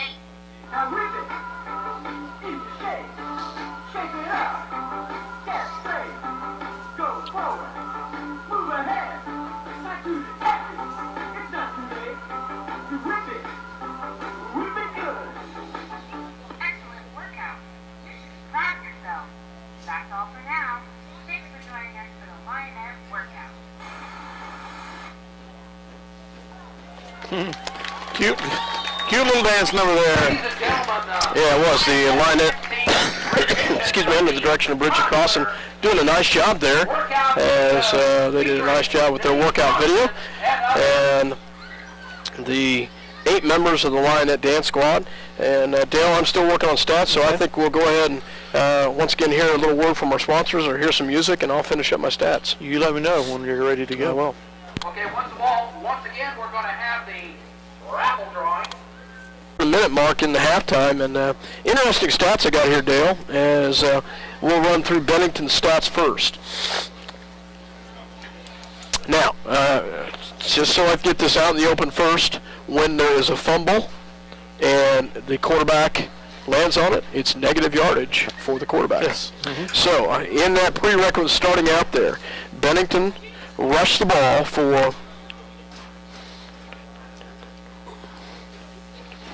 20 times for negative 17 yards. Oh, I believe it. Yeah, they had way too many fumbles. They lost 2. They lost a good 30 yards on fumbles that we didn't recover. Yeah, they fumbled the ball at least 6 times. Yeah. We recovered twice, both deep into there. Both times we scored, once on the 16, once on the 14. Minneapolis, 20 rushes for negative 17 yards. They had 42 positive, but negative 59 yards gives you a negative 17. So 0 for 3 passing, 1 penalty for 15 yards, 1 kickoff return for 14 yards by Rollletter.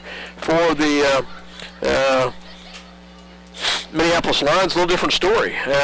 Keegan having a good night tonight, 7 for 16. for 65 yards. Not a lot of passing completions, but he's got 2 touchdown passes, one at the 29-second mark in the first quarter, and that one was to Casey Argabright with a 2-yard touchdown pass. And then had another at the 8:33 mark, which is a 5-yard touchdown run by Jake Eckert, and then the last touchdown was a 24-yard pass over the top to a diving Casey Argabright for the 25-yard touchdown pass at the 3:15 mark. PAT was no good on that one. But 7 for 16 passing. Grayson George has 26 yards. Kyler Macy has 7 yards. Casey Argabright has 26 yards, and Dylan Crossan has 6 yards. Rushing for the Lions, 18 rushes for 102 yards. Wow. Yeah. Very impressive. I like that. I like that little stat there for 102 total yards. The leading back is Jake Eckert with 71 yards. Adam Klein having 3 rushes for 20 yards. And Keegan McCulloch having 2 rushes for 11 yards. Punt returns, Casey Argabright had a 15-yard punt return. And penalties, Minneapolis had 2 penalties, as Minneapolis does a good job in the first half, taking the 20-0 lead. But a couple, I'll just throw out a negative. The only negative I've really seen is Bennington has clamped down when they needed to on a couple of the drives, because we've been inside their 30 6 times. The name of the game right now has been Bennington's inability to hang on to the ball and move the football because of the weather. I have to assume as much to do as anything. Kept them in their end of the field, trying to recover from pitches that went awry, and Minneapolis taking over good field position. It's really been the tale of the first half, and we hope that doesn't change in the second half. Yeah, Bennington just has struggled to hold on the ball, as you said. The second quarter, Bennington was kind of in our mud pile at around that 30-yard line, and they.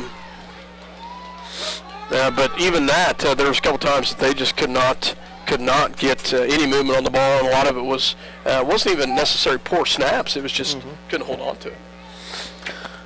While we're waiting for the second half to get started here, we'll go through some interesting stats, MHS Lions stats, individual stats that are possibly on the verge of being broken now for season and career. First, we'll start off with rushing. The Lions' season record for rushing TDs in a season is 20, held by Ryan Mortimer, with the touchdown that Jake scored in the first half here. He now has 15. So we have probably at least one more game to play after this one. Have to see how close he can get to that 20, if not break it. For rushing yardage on the season, the record is held by, again, Ryan Mortimer, 1,548 yards on 230 rushes. Jake Eckert had 1,071 coming into tonight through 8 games. Added another 70-some here in the first half. So, again, that's a record that could be in jeopardy before the season is over. Most TDs in a season are 22, held by Kyle Lomberger. Jake Eckert now has 18. So that is another record that is very much Now, what was that stat? danger. Most TDs in a season. In the season? Rushing and pass receptions. Most points in the season are 136, held by Kyle Lomberger. Jake Eckert now has 110, so that's close. It may or may not happen. Most point after touchdown kicks in a game is 9, held by Scott Brumbaugh in 1993. Andrew Yoxel has kicked 6 twice this year. Don't think he'll get 9 tonight unless something just outrageous happens in scoring here in the second half. But most PAT kicks in the season is 29, held by Brandon Comfort in 2001. Andrew now has 27, so that's a record that could fall before the night's over. Most PAT kicks in a career is 56, held by Howard the Toe Coatney back in a 3-year span of 72 to 74. And Andrew Yoxel has 46 now, so in his first 2 years here as a Lion, so he's within striking distance of that before probably he gets his junior year started. Howard the Toe Coatney. Yeah, he was known as the Toe, straight on kicker.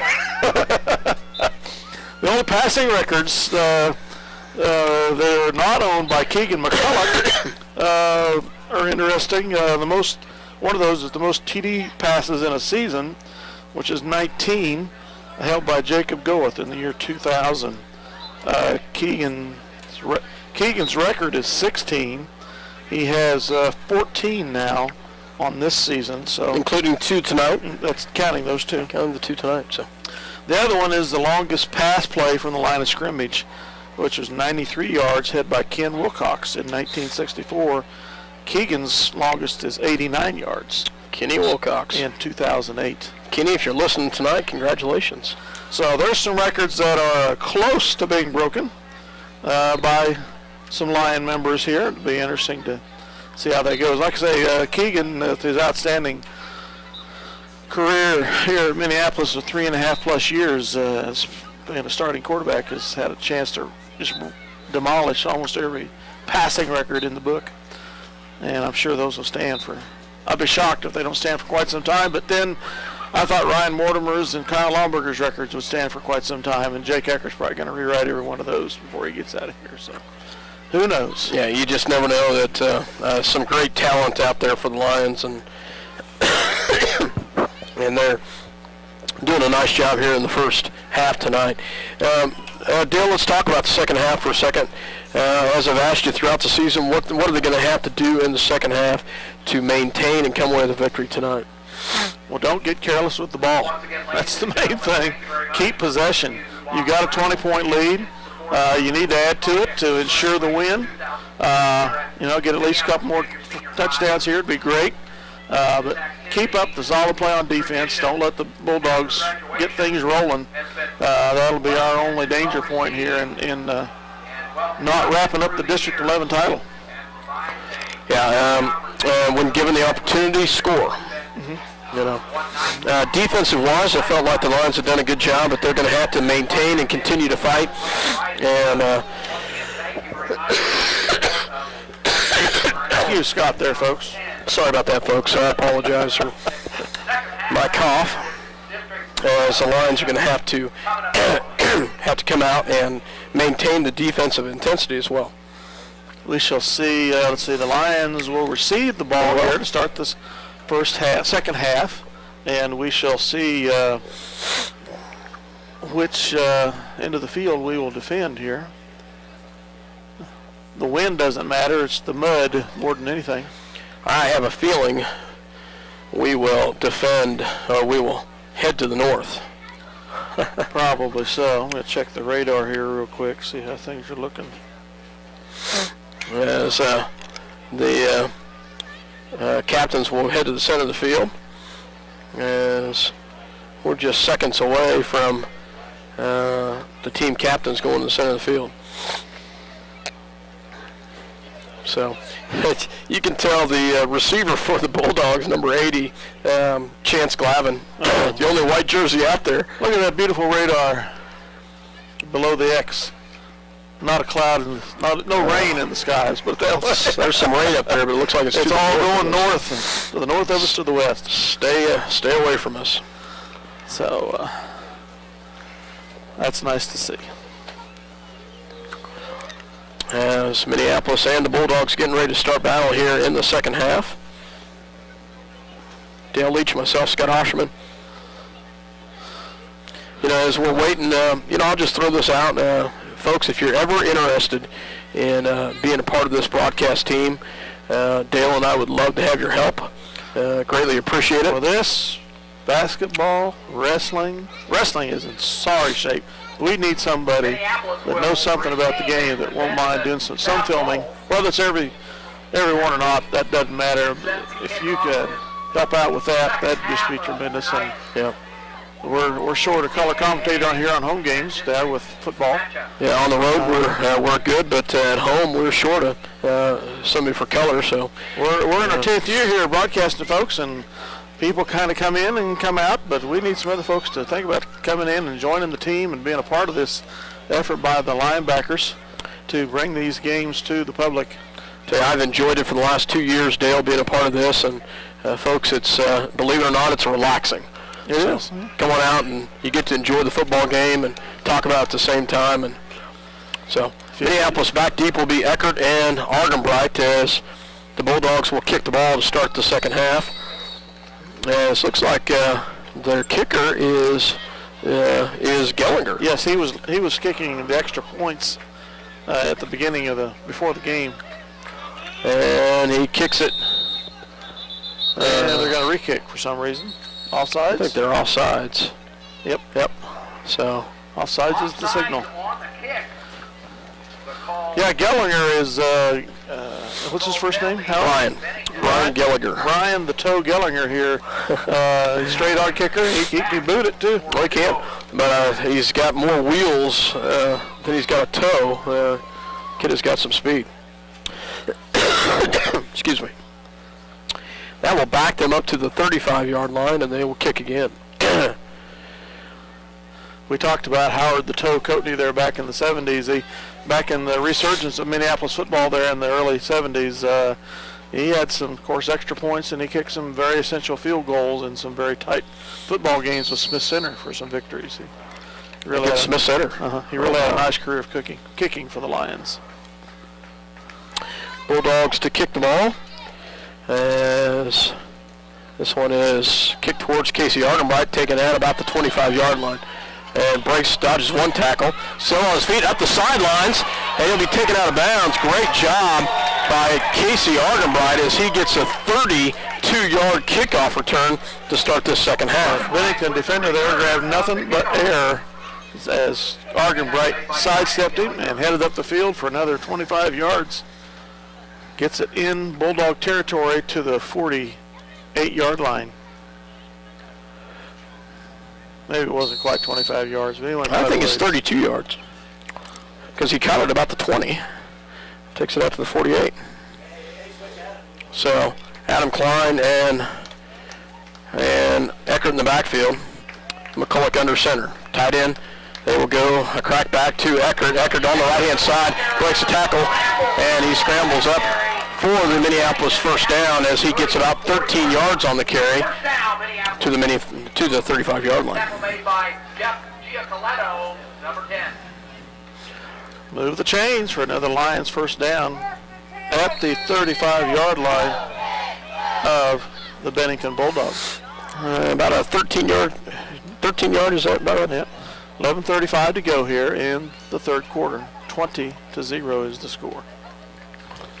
As Lions will come out the line of scrimmage here. As this time they will line up in a shotgun formation. The receiver to the right and the left. Eckert and Klein. Eckert on the right-hand side and delay game. Yep. Wow, that was a very quick clock.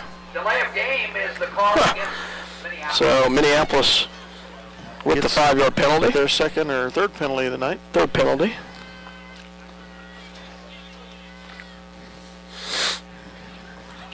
Backs it up to the 40-yard line. Just inside the 40.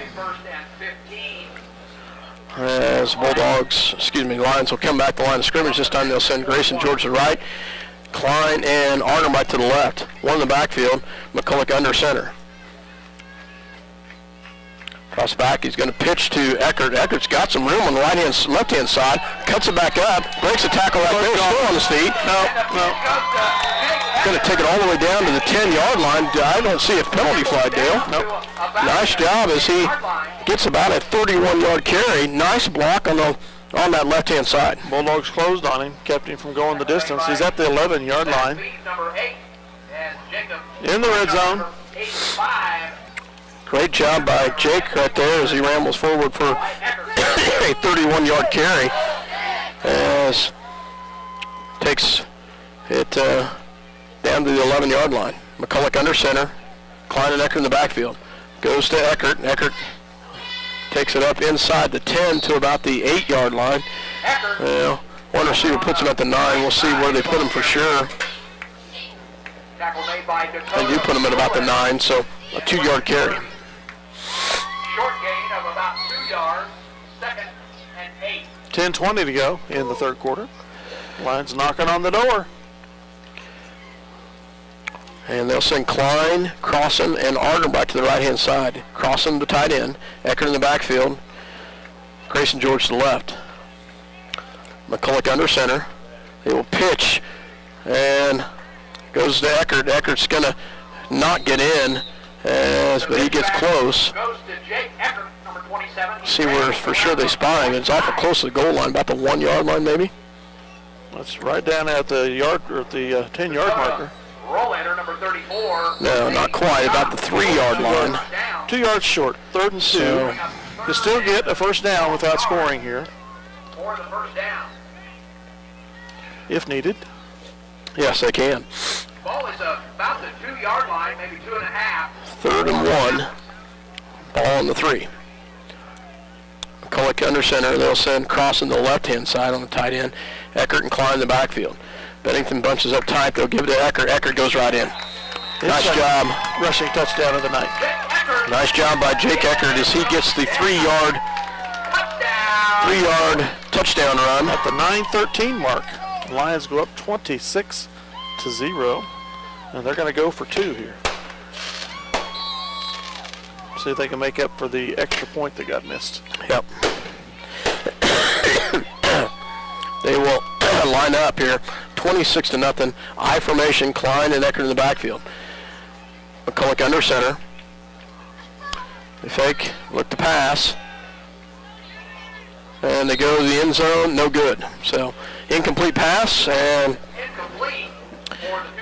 the 2-point conversion, no good. Stands at 26. So, as we will hear a word from our sponsor. If I can find what happened to the iPod. There it is.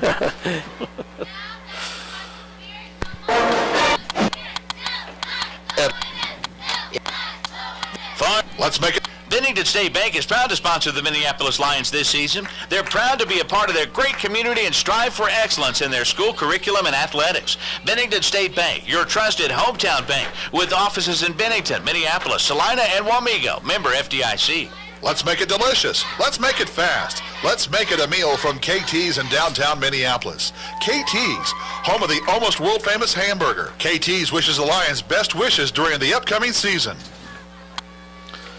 Welcome back to Minneapolis as the Lions increase their lead 26-0 here at Lion Country Field as Minneapolis will kick the ball off here. 26-0 lead here in the third quarter. Yoxel to kick. Back deep for the Bulldogs is Gellinger and Giacoletto. And Yoxel kicks it. And it's going to be picked up. Oh, picked the ball on the ground. Left for number 80. Interesting what they did on that one, Dale. They faked the ball to pick it up, and then Chance Glavin picks it up and runs it back. And so they played a little risk there, huh? They did. Chance Glavin with the kickoff return. So the Rooster was in on it.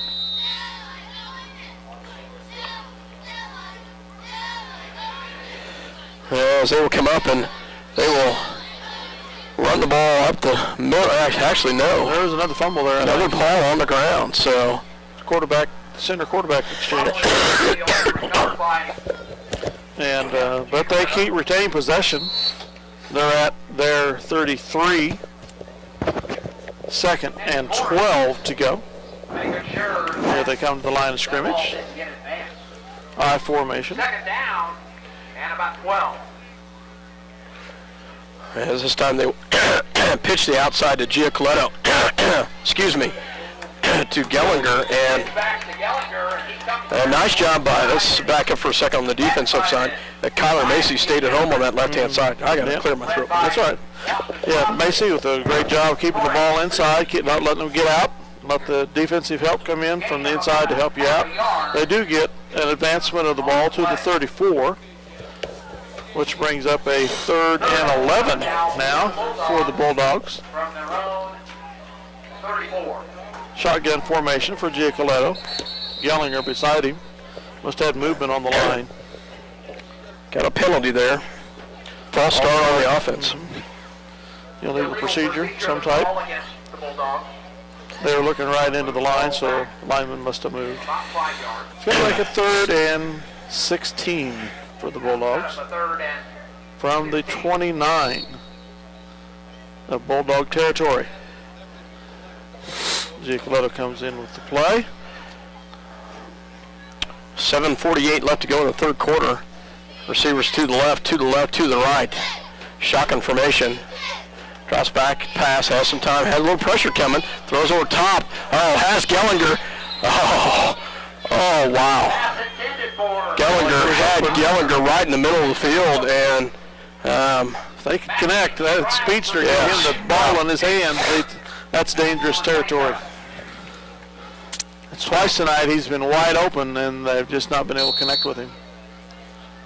4th down after the incomplete 4th and 16 from the 28. Bulldogs. Eckert and Argabright will stand back at about their 45-yard line. Giacoletto to punt. Good snap. And not a very good punt. Shanks it. Yep. Minneapolis has great field Still in position. Bulldog About territory. Yeah, up to 49 yards. Oh, come on. He's good. Oh, there he comes back. He went into the Minneapolis territory, now he was back. There we go. So Minneapolis will take over at the Bulldog 49-yard line with great field position. The referee was doing a little, side judge is doing a little jig there, trying to figure out where to plant the ball. But the Lions take over in Bulldog territory at their 49. 7:34 to go in the third quarter. 26-0 is the score in favor of the Lions. Here they come. McCulloch will be under center. Eckert, the lone setback, trips to the right. George to the left. They pitch to Eckert. Eckert gets it on the right-hand side. Oh, nice job by Giacoletto. Defensive job by Giacoletto. Staying right with Eckert. Beat the blocker. Took him down for a loss of a yard. Giacoletto doing a nice job on that right-hand side, and he more than that, stops almost him. 2 yards. Yep. About 2 yards on the run by Official 2 yards. Loss. These good old fishermen friends are loosening up a lot of stuff, Dale. Just what the fans wanted to hear at home. Yeah. I truly apologize, folks. Shotgun formation for McCulloch to the right, one to the left. Eckert in the backfield, delayed handoff to Eckert, and Eckert will not get anywhere. He might have lost another yard. So, well. The handoff goes to Eckert on a draw play. Another short loss on the play after the tackle. Well, I'm just counting my blessings. Cody. I've been healthy. Well, when you get home tonight, spray some Lysol in the bag and take care of anything that I may have brought with me. So, knocking on wood here, thanking the good Lord. Their own 48-yard line. They will send Crossan to the left, and Grayson George third left. Shotgun formation. Oh, timeout called by the Lions. So Minneapolis calls the timeout here. They're first at the 6:04 mark in the third quarter. We will go ahead and take one with them. You're listening to 910KNA.com as well as Eco Communication Channel 8. Farm Bureau's wide range of insurance and financial products help protect what's most important, your family, auto, home, and other possessions. Call your Farm Bureau Financial Services agent in Minneapolis, George Dressy. Farm Bureau Life Insurance Company, Farm Bureau Mutual Insurance Company. The Minneapolis Junior-Senior High School Lionbackers are proud to continue their long-term support of the broadcast to the Lions games. Join them as they support student activities and the teachers of Minneapolis Junior-Senior High School. Go Lions, we're with you all the way. Where do you go when you need groceries? Jeans IGA, of course. Jeans is proud to be a sponsor of Minneapolis sports and hopes that you will encourage your children to be as competitive in the classroom as they are in sports. Jeans IGA, a proud sponsor of today's game. Welcome back as the Lions set up for a third and about 13, Dale. yeah. Shotgun formation, empty, Jake Eckert in the backfield, to the right, to the left. Cross back to pace. Oh, it has pressure coming, throws it quickly, gets it to Grayson George, has the completion, and he's going to have the first down. Great job by Grayson George. Keegan McCulloch had to quickly get that one off for the 16-yard completion. And he got the hit put on him just as he let go. George with his second reception of the night, I think? Third. Well, I think that's his third reception. Okay. Yes, third reception of the night. So, Minneapolis first down. From the Bennington 38. 5:44 left to go here in the third quarter. McCulloch goes under center, trips to the right-hand side, one to the left. Eckert in the backfield. Quick pass over to land on it. Okay. That was kind of a forward pass there. Pass to Macy is incomplete. Incomplete is Macy. That was more forward than a lateral. Yeah, that's awfully close. Sorry about that, folks. No problem. Got a penalty flag. Legal procedure against the line. Yes, the Crossan stepped up. I wondered about that. He was back further in the backfield than apparently the formation called for, and I saw McCulloch motion to him. He took a step up, and I was shocked I didn't see a flag fly immediately. They're going to back him up and give him first down over. Illegal procedure, the call. Well, they should. Against Yes. Minneapolis. Yes. Well, it would have been 15. second down and 10 or first and 15. First and 15. So, Illegal procedure.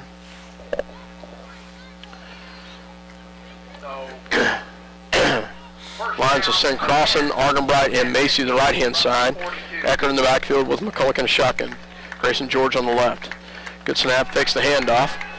Throws it up top. And a little contact down there, but Casey basically slipped. So definitely uncatchable. We'll bring up a second down and 15. Jeff Giacoletto on the pass coverage out in the Down to 5:08 to go in the third quarter. Lions in Bulldog territory at the 42-yard line. So, second and 15, as you said. Lions on top 26-0. Ball on the Bennington 43-yard line. Shotgun formation once again for McCulloch. Good snap, has some pressure coming, throws across the middle, has receiver Grayson George very close to Minneapolis first down. We'll see for sure at the 28-yard line, awfully close. Nice slant across the middle, well covered by the Bennington defender, but McCulloch threaded the needle, got it right to where Grayson needed it. Grayson made a good catch. Comes down a yard short of the first down. Third and 1 for about 9 yards for the Lions. at the 28-yard line, 27-yard line of the Bulldogs. Third and 1. Going to have to hustle to get a playoff here. McCulloch in a shotgun, under center. They will go to Eckert. Eckert will go forward for the first down and has a little bit more. Great job by Jake Eckert as he takes it up to about the 21-yard line for Minneapolis. First 23-yard line for a Minneapolis first down. First down just outside the red zone at the 23-yard line. Lions on the move. McCulloch will go the huddle with the play call. Clock's running down to 4 minutes here to go in the third quarter. Going to have to hustle here as McCulloch will send Grayson George to right. Argenbright quickly going to have to get it off here. They do get it off. They get it to pitch it to Eckert. A nice block on the left-hand side. Eckert will take it out. Gets out of bounds at about the 20-yard line. Gain of about 3 on the play. Had some nice blocking out there. So a 3-yard carry by Jake Eckert. That's some positive yards that time. Bulldog strung it out. Actually, he said he didn't get out of bounds, though. So I thought he went out of bounds. I did too. For Minneapolis. So down to 3:25 and counting here in the third quarter. Casey Argenbright and Kyler Macy to the left. Under center is McCulloch. He'll drop back, looks to pass. It's going to be flushed out of the pocket. He's going to run with it. Has some running room at the 10. Cuts it back up, still on his feet. Is he going to get in? Yes, he does. Nice job by Keegan McCulloch as he gets the 21-yard rushing touchdown at the 3:08 mark. Nice job by Keegan McCulloch.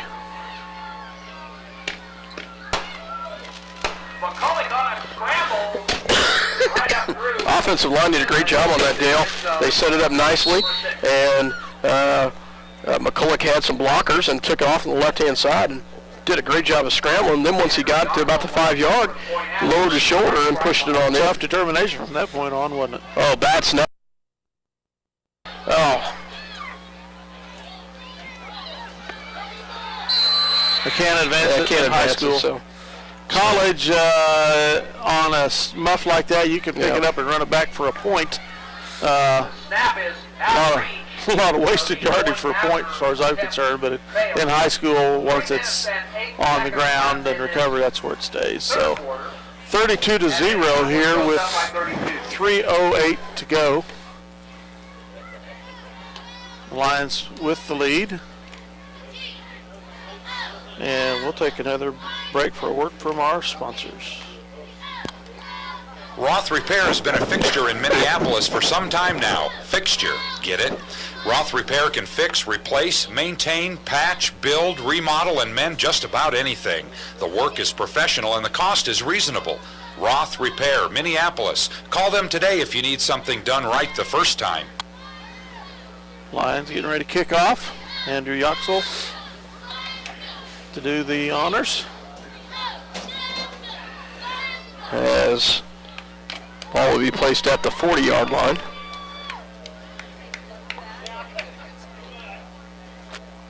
As Yox will get ready to kick here.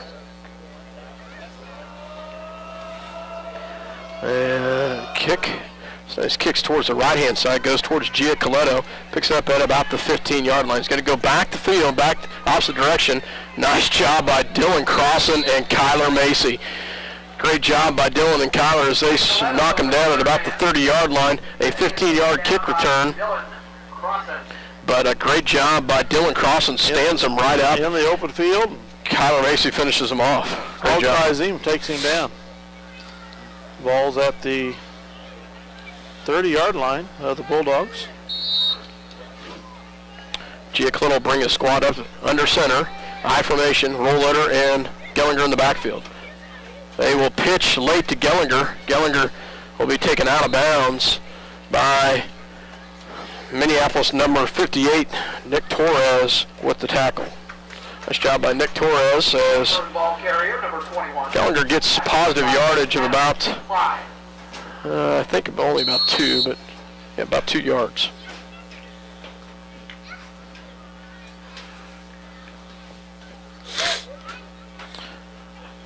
This time they'll once again I formation for Giacoletto. This time they faked. They're going to roll outside. Looks to pass. McCulloch throws back, and Giacoletto throws it. Giacoletto throws it. Kind of a screen there. Rollletter was complete. Yeah, it was. Rollletter catches it. First completion of the night. Actually ends up being a loss for them, doesn't it? Loss of about a yard. Dakota Rollletter just passed the line of scrimmage for a short gain. So -1. They moved the yardage marker back a yard. So first pass completion for Giacoletto tonight. This time they'll send to the right. One to the left, shotgun formation. Drops back. He's going to run the option. Pitches the outside. Oh, he's got a little bit of running room on the outside. Nice closure by the Lions as they take him down at the 40-yard line. Eckert and who's 53? Number 53, Brant Radke. So nice job with the 3-yard completion. Excuse me. about a 7-yard run. Gets it to the 40. And I think they're going to go for it here. 4th and 3. Nice gain by 1:10 to go in the third quarter. bring up a 4th and 3 for the Bulldogs. Ball resting on the... So a little confusion on the Minneapolis defense. They're going to line up. They're going to go in a shotgun formation to the right. Nobody's out there on the right-hand side. They'll roll the right-hand side. They look to pitch. Keeps it himself. No, he's not going to get it. Nice job by the Minneapolis defense as Dylan Crossan, as well as, I believe, Austin Crossan. We'll see for sure in just a second. No, excuse me. 68? 58. 58, Nick Torres. Nice job by the Lions as the Lions take over with great field position here, just inside the 40-yard line of the Bulldogs. Give credit to Tyler Davis also. I thought Tyler Davis was in on that tackle, and he was, as Lions will take over at the Bulldog 40-yard line here with 30 seconds, I believe, 50 seconds left to go here in the third quarter. Shotgun formation. Trips to the right-hand side. Becker in the backfield. Grayson George to the left. Good snap. Quick pass over to Macy. Macy catches on the right-hand side. Breaks a tackle. Still on his feet. Good job by Kyler Macy as he lumbers forward up to about the 33-yard line, maybe 32-yard line. About an 8-yard completion, I believe. Tackle made by Tyler Walden and company. We'll see for sure where they put it. A 7-yard completion. About 7 yards on the pass play. As McCulloch will bring his squad back line. 41 seconds left to go in the third quarter. Lions with a 32-0 lead. McCulloch in a shotgun. 2 to the right, 1 to the left. Ecker in the backfield, fakes the handoff. McCulloch looks to pass, flushed out of pocket, and he's going to, oh, wow. Ball's on the ground, and that's going to be a fumble. And no, he did not throw it, so yeah, it's going to be a fumble, depending on who landed on it. Looks like Bennington does. So 50 for the Bulldogs. Recovers the fumble. McCulloch took a smack there. They had the ball kind of extended. And out it popped. Up the 34-yard line of the Bulldogs, they take over. 30 seconds to go here in the third quarter. So Bulldogs will take over here.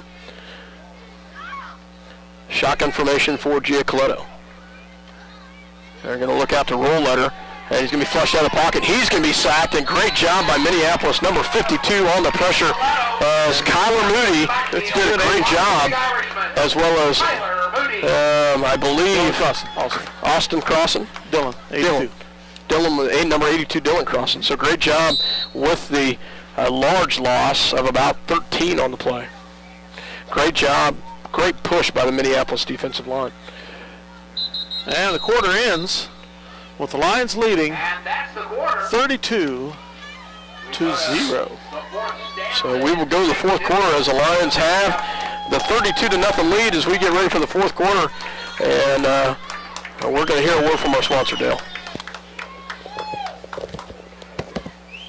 It's fast, it's furious, and it's fun. It's Minneapolis Raceway. Minneapolis Raceway has brought you exciting races to Central Kansas and will continue the tradition. Minneapolis Raceway will give you and your family some of the most exciting races ever seen.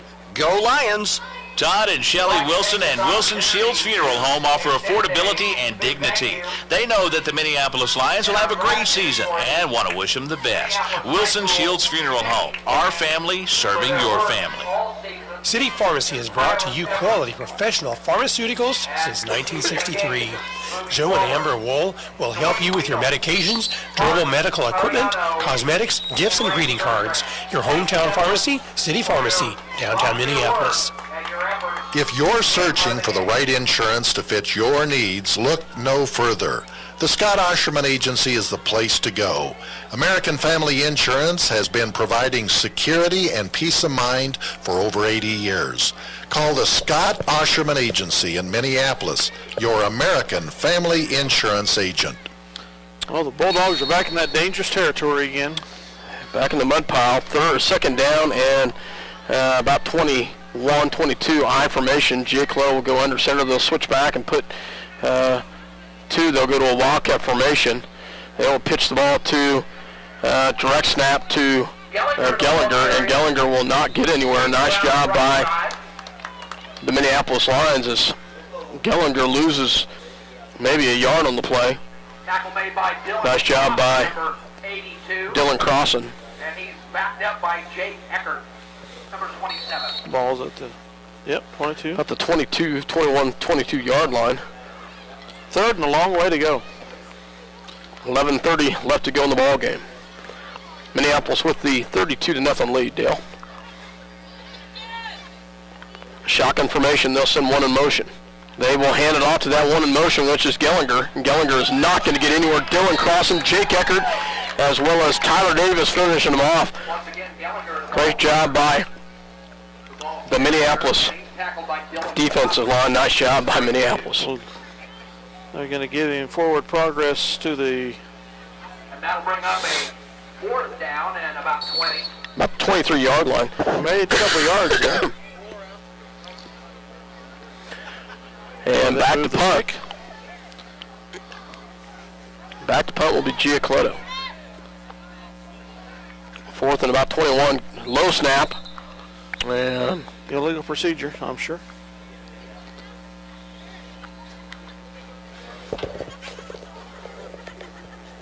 Yes.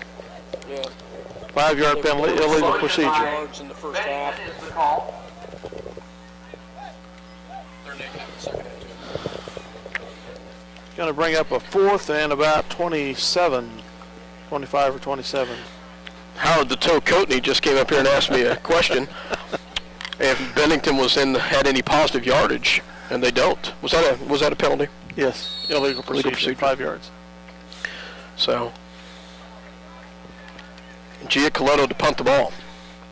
High snap, and end-over-end punt, and it will take a bounce, picked up by Argenbright, and Argenbright's going to run backwards. Oh, he breaks a tackle. He's at the 50, slides back. Great job, and a penalty flag thrown. It's going to be a face mask. Great job by Casey Argenbright with about a 7-yard run. He was fortunate there. He got dropped for a loss. And we're going to add 15 yards to the end of the run. Made by Jacob Crawshaw. There is a flag down on the field. Yeah, it should be a face mask. Face mask infraction. And that will push Minneapolis even further. It was at the 47. That'll take them all the way down to, should take them down to about the 47, about the 32-yard line. Well, no, they're talking to Bennington. Well, I'll be darned. Maybe a holding call? Well, there was nobody there other than Argenbright and the defenders. And they threw it right at Casey Argenbright. Personal foul. Holding, or push illegal block. So, a double foul or something? Yeah, that was the face mask. Okay. Block in the back against Block in the backs. It should be offset. And there is a face mask. Face mask against Bennington.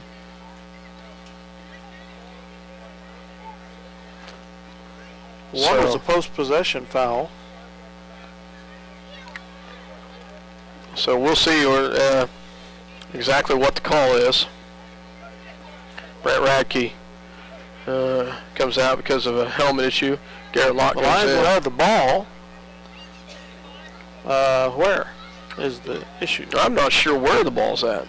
Right, it's right at the now, it's 47. at the 48 of Bennington. And wow, so we're going to end up going backwards on this? they're going to mark off 10 yards from the spot of Minneapolis' foul and then 15 back or something, or what? Block in the back. Okay. And then they're going to push back. Yeah, Bennington. Yeah, come on, guys. It can't be an offsetting.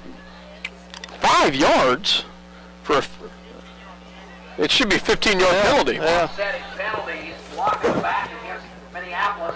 And then an inadvertent face mask. Oh, well. We're up 32-0. Would account for the partial offset of the penalty. Yeah, I don't know. Regardless, Minneapolis will take over the 40-yard their 40-yard line. I think they got that right, but we.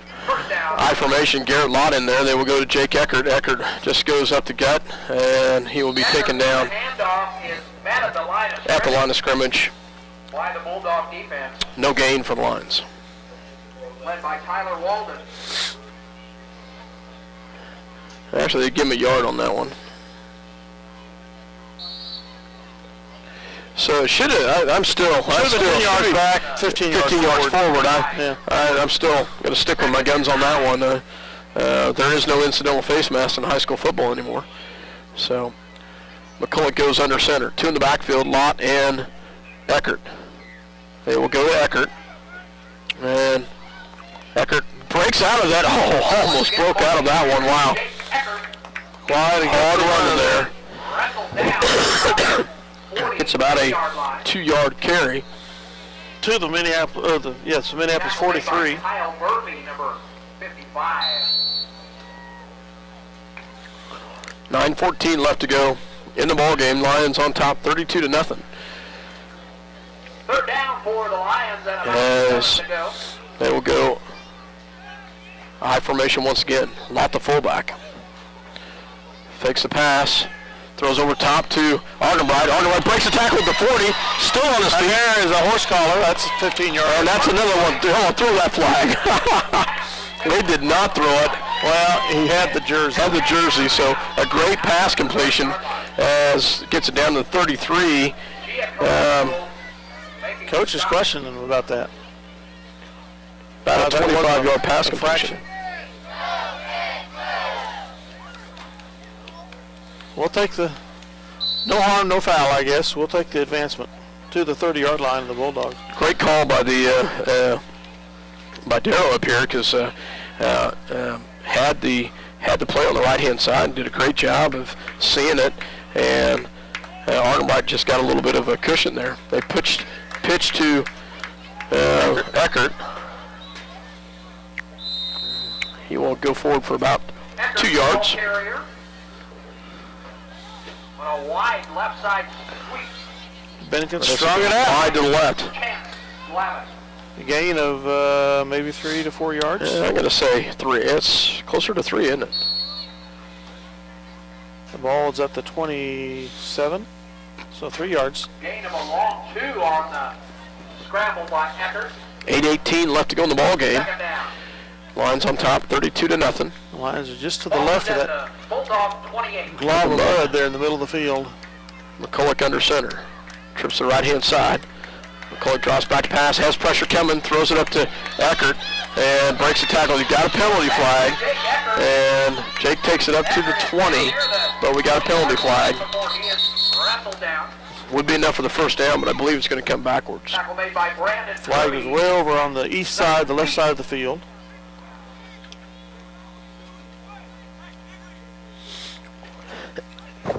Holding is the call on the Lions. Penalty is holding against Would be 10 yards from the spot, which is the 28 of Bennington.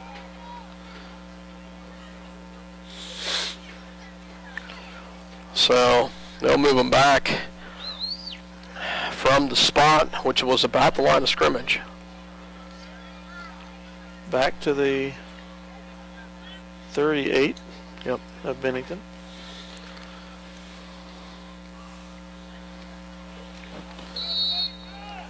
Second and about 20, close to 20.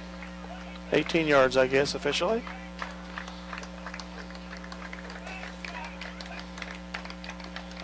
Delayed handoff, and Bennington meets it and knocks it dead. Who was the lucky ball carrier there? It was smothered in the Minneapolis backfield Kyler Macy. Kyler Macy. by the Bulldog. Welcome back, mate, led by the Bennington Bulldogs said. And Murphy. Loss back to the 43-yard line of Bennington. Makes it third Loss on the play will bring and up a third and 20 for the Lions. 20 or longer.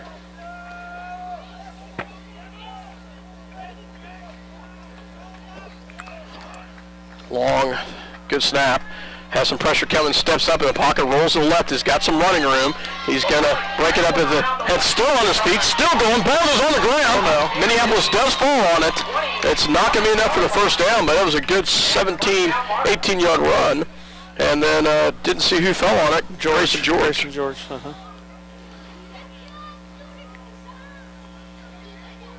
Going to make a fourth George with the and what, 3?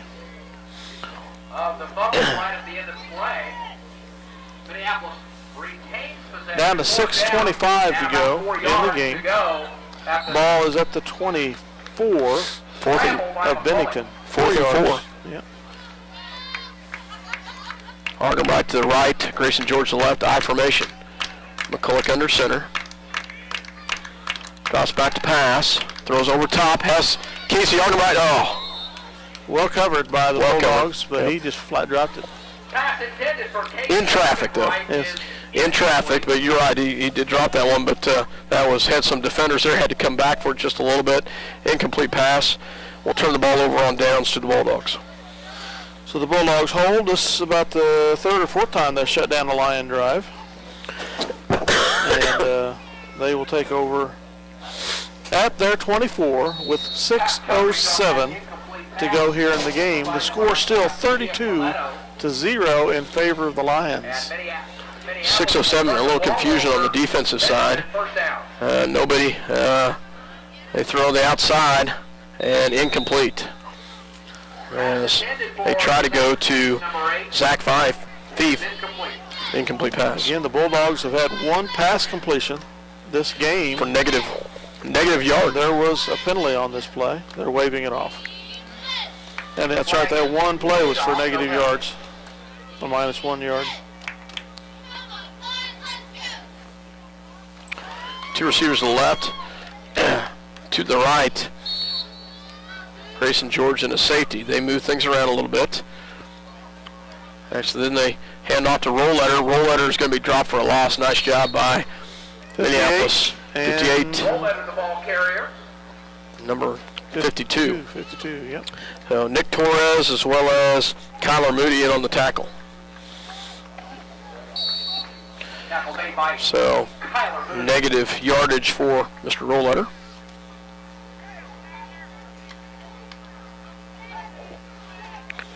Back at the 22 of the Bulldogs. Third and 12. Drops back to pass, looks, throws it across, throws over top, and Kyler Macy almost gets an interception. Way over the head of the receiver. Yeah. Incomplete pass. We'll bring up a fourth down and about 13. See if we can get a decent return here. On the punt return.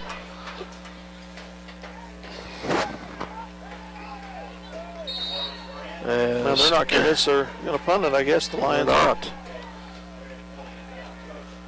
Bennington is in punt formation. Yep. Well, that one goes down about the Minneapolis 46-yard line. Minneapolis will take over on downs after the punt at the 5:13 mark. Sorry about that, folks. After the punt, a good punt by Giacoletto. And Lions will take over. Nobody was back to receive that one from the Lions. 5:03 left to go. Lions on top, 32-0.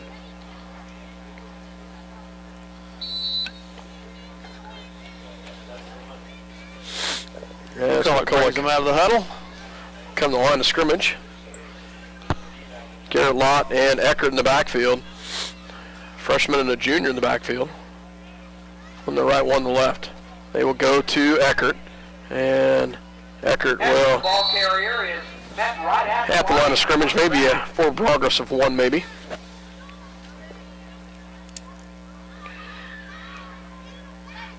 Bennington defensive line did a good job of plugging that up. They did. 2-yard gain, though. Baseball fans in the stadium tonight at the top of the 6th inning.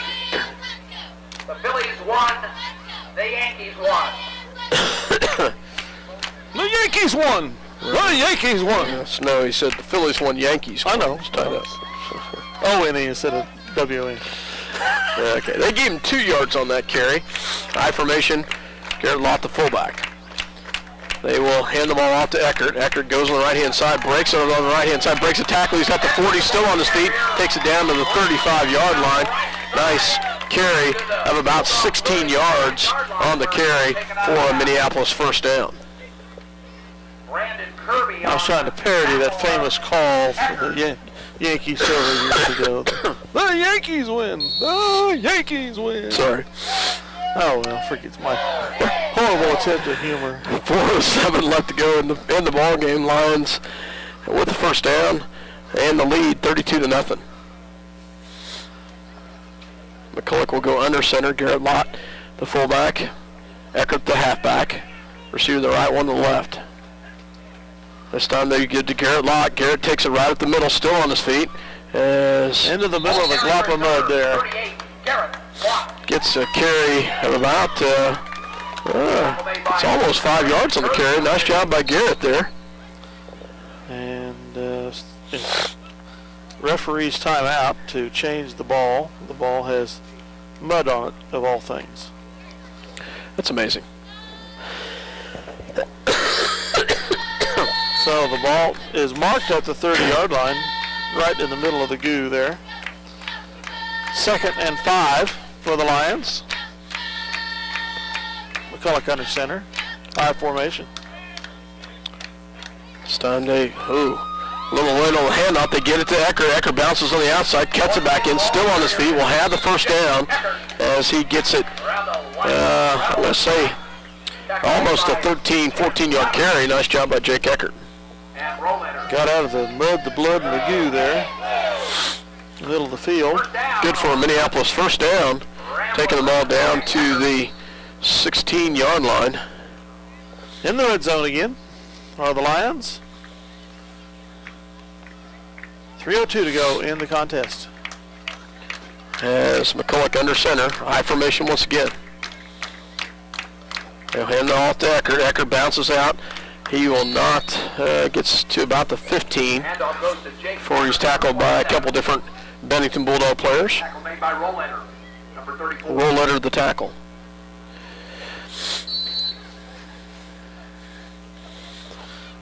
Ball is advances 1 yard. 2nd and 9 coming up at the 16. High formation for McCulloch.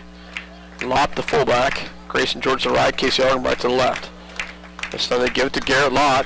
Garrett's bounces up to about the 11-yard line, maybe 12-yard line. He's a nifty little runner in between the guards there. He can get low and get some yards. Gain of about 3 on the play. 3rd and 7 coming up.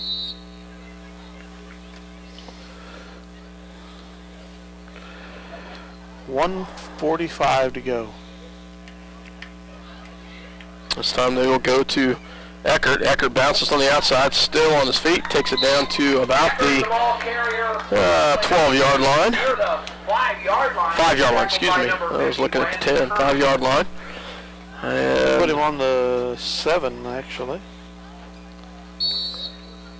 4th down coming up, 4th and 1. Clock is ticking down to 1:20. They will line up to go for it here, 4th and 1. Minute 16 left. McCulloch under center. Garrett Lott, the fullback. Eckert, the halfback. And they give it to Garrett Lott. Garrett's going to have the first down. Slips a couple times over the 5, but he does get the first down. So gain of 2 on the play. First and goal at the 4. 1:04 to go in the game. Minneapolis 32, Bennington 0.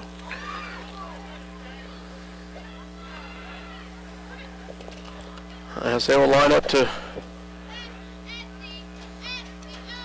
McCulloch. This time we'll go to Eckert. Eckert going to go on the right-hand side. He's going to go on in for the touchdown. Nice job by Jake Eckert as he gets the 4-yard touchdown run. His 3rd touchdown of the game.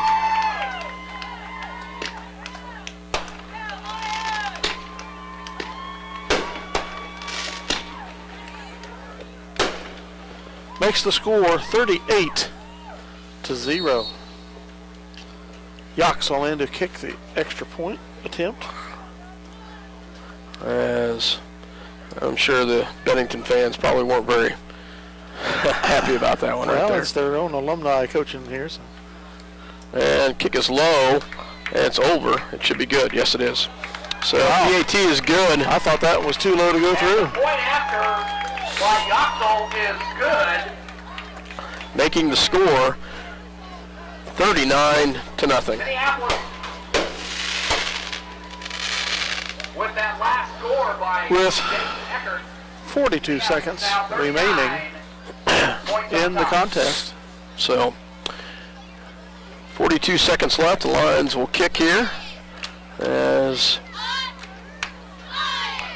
Minneapolis folks will play at home next week. Either Sterling or El Saline. Most probably Sterling, but you know, you can't depend on favorites. You got to hear the results of the game. Yeah. and Mr. Randy Bertrand. Thank you, gentlemen, so much for your volunteer effort.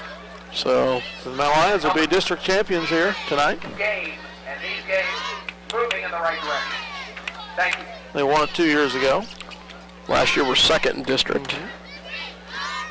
Next year we move on to 3A. It'll be a little different story. Tougher. A very tough district we'll have next year. 14 district. Yoxel will kick the ball and kicks it low and on the ground, and it'll go to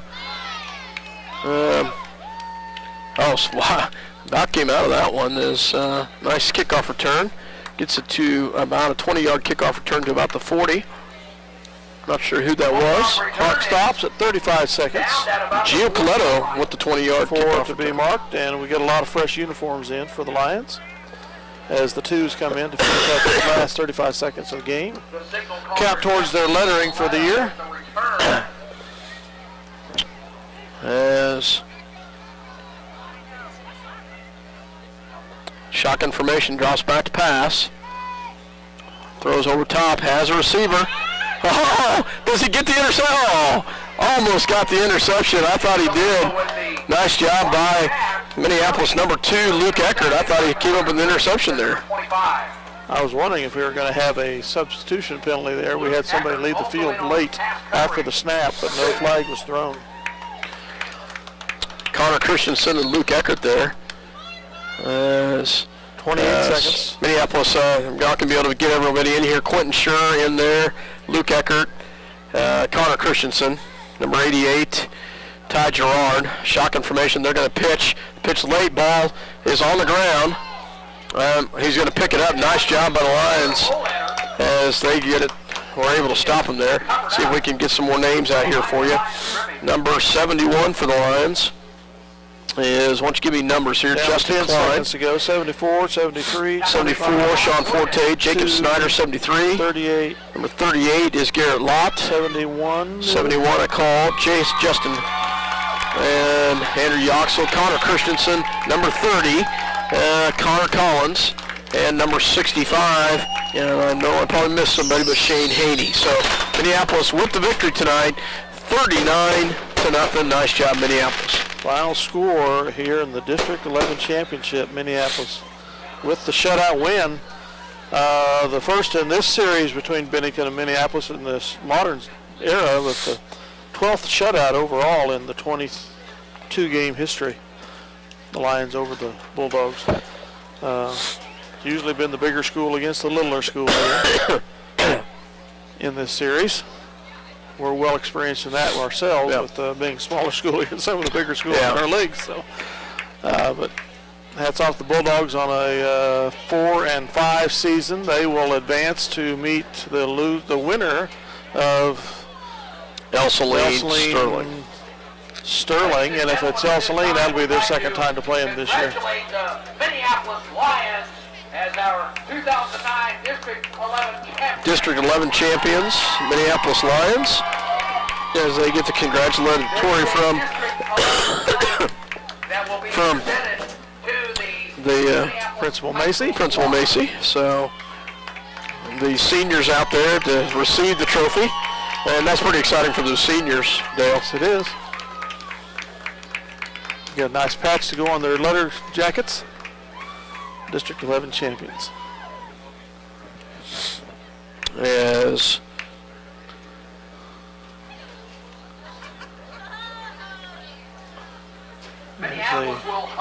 they kneel for listen, we're still waiting here.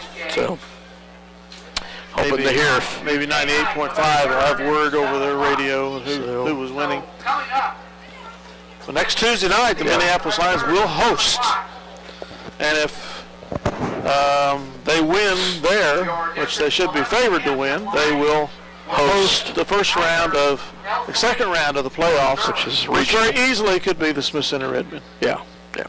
But that would not be the Smith Center Redmen of 4 years ago that beat us 83-8. No, it wouldn't be. But it should be nice. It's a tough game still. Sure be nice to advance and to get to that point. So we're going to go ahead and Dale, I'll let you talk. I'm going to work up some stats real quick here. All right. Just kind of go over a rundown in the scoring while he goes over the stats.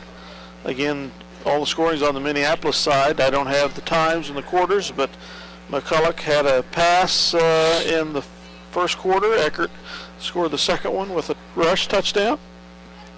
Yoxel got point after touchdown kicks on both of those. McCulloch ran, if I have my mistakes. No, he passed there for the third touchdown, and Yoxel missed that kick. Eckert with his second rushing touchdown. We went for two and missed it. McCulloch had a nice run for a touchdown there in the third quarter or the beginning of the fourth, can't remember which. We also missed that attempt for two, and Eckert gets a touchdown right at the end of the game here for his third touchdown of the night, moving him to 20 touchdowns on the season. And Yoxel with the point after touchdown conversion on the kick. That brings Jake Eckert 2 touchdowns shy of Kyle Lomberger's record of 22 in a year for total touchdowns, and moves him to 17 on rushing touchdowns, 3 shy of Ryan Mortimer. So we'll see if some of those records end up falling here in the next game or two. Lions close out a successful regular season with a 6-3 record, so very much in the positive vein. It's always great to get in the win column, and now head into the playoff territory, which is always a new challenge to see how far and where they can go. We'll take another break for words from our sponsors. We'll be back. At Robertson Monument, they believe that supporting community... As Minneapolis comes away with a victory tonight over the Bennington Bulldogs by a score of 39-0, and run through some stats. A very interesting stat, Dale. Minneapolis held Bennington to negative yardage, first and second half. That accounts for a big 0 on the board for this. Oh, yeah. Negative 8 yards on 9 rushes for the Bulldogs. They did a much better job of holding on the ball. Yes, they did. But they had a lot of 3 and outs. Well, with the moisture not coming down out of the sky in the second half like it was in the first, I'm sure that helped them quite a bit. Giacalero was 1 for 7 passing for negative 1 yards. So had 1 completion for a negative yard. Moved to the Minneapolis side. Second half, Keegan McCulloch 4-6 for 62 yards. That gave him 127 yards for the night. Grayson George had 2 completions for 30 yards. Casey Argerby had a great night tonight. Had 1 catch in the second half for 25 yards, 2 in the first half. Total yardage, had 51 yards receiving for the night. Let's see. Kyler Macy had 1 completion, 1 catch for 7 yards. Rushing-wise, Minneapolis rushed the ball for 25 times for 154 yards on the ground. Keegan McCulloch had 3 rushes for 38 yards, Dale. Had 2 big, nice runs. Garrett Lott had 2 rushes for 5 yards. And on 20 carries, Jake Eckert, 111 yards. Finishes the night with 31 carries for 182 yards. Nice job by Jake Eckert. Minneapolis did a nice job. They did put the ball on the carpet a few times, on the grass a few times tonight. lost one and kept one. But Minneapolis coming away with a great victory tonight. Run down the scoring real quick for the Lions, as Dale talked about earlier. But at the 29-second mark in the first quarter, Minneapolis scored their first touchdown with a 2-yard completion to Casey Arterbright, point after attempt good by Andrew Yoxel. Followed up at the 8:33 mark in the second quarter. Jake Eckert had a 5-yard touchdown run. Point after attempt kick was good, and that gave the Lions a 14-0 lead. At the 3:15 mark, following a fumble by the Bulldogs at the 14-yard line, Minneapolis threw a 24-yard touchdown pass to Casey Arterbright. Point after attempt kick was no good, but that gave the Lions a 20-0 lead at the halftime. In the second half, Minneapolis comes out. They strike on the first drive of the third quarter on a 3-yard touchdown run at the 9:13 mark by Jake Eckert. Gave him second touchdown of the night. Point after attempt, 2-point conversion, no good. Gave the Lions a 26-0 lead. Followed up at the 3:08 mark in the third quarter. Keegan McCulloch, a 21-yard touchdown run.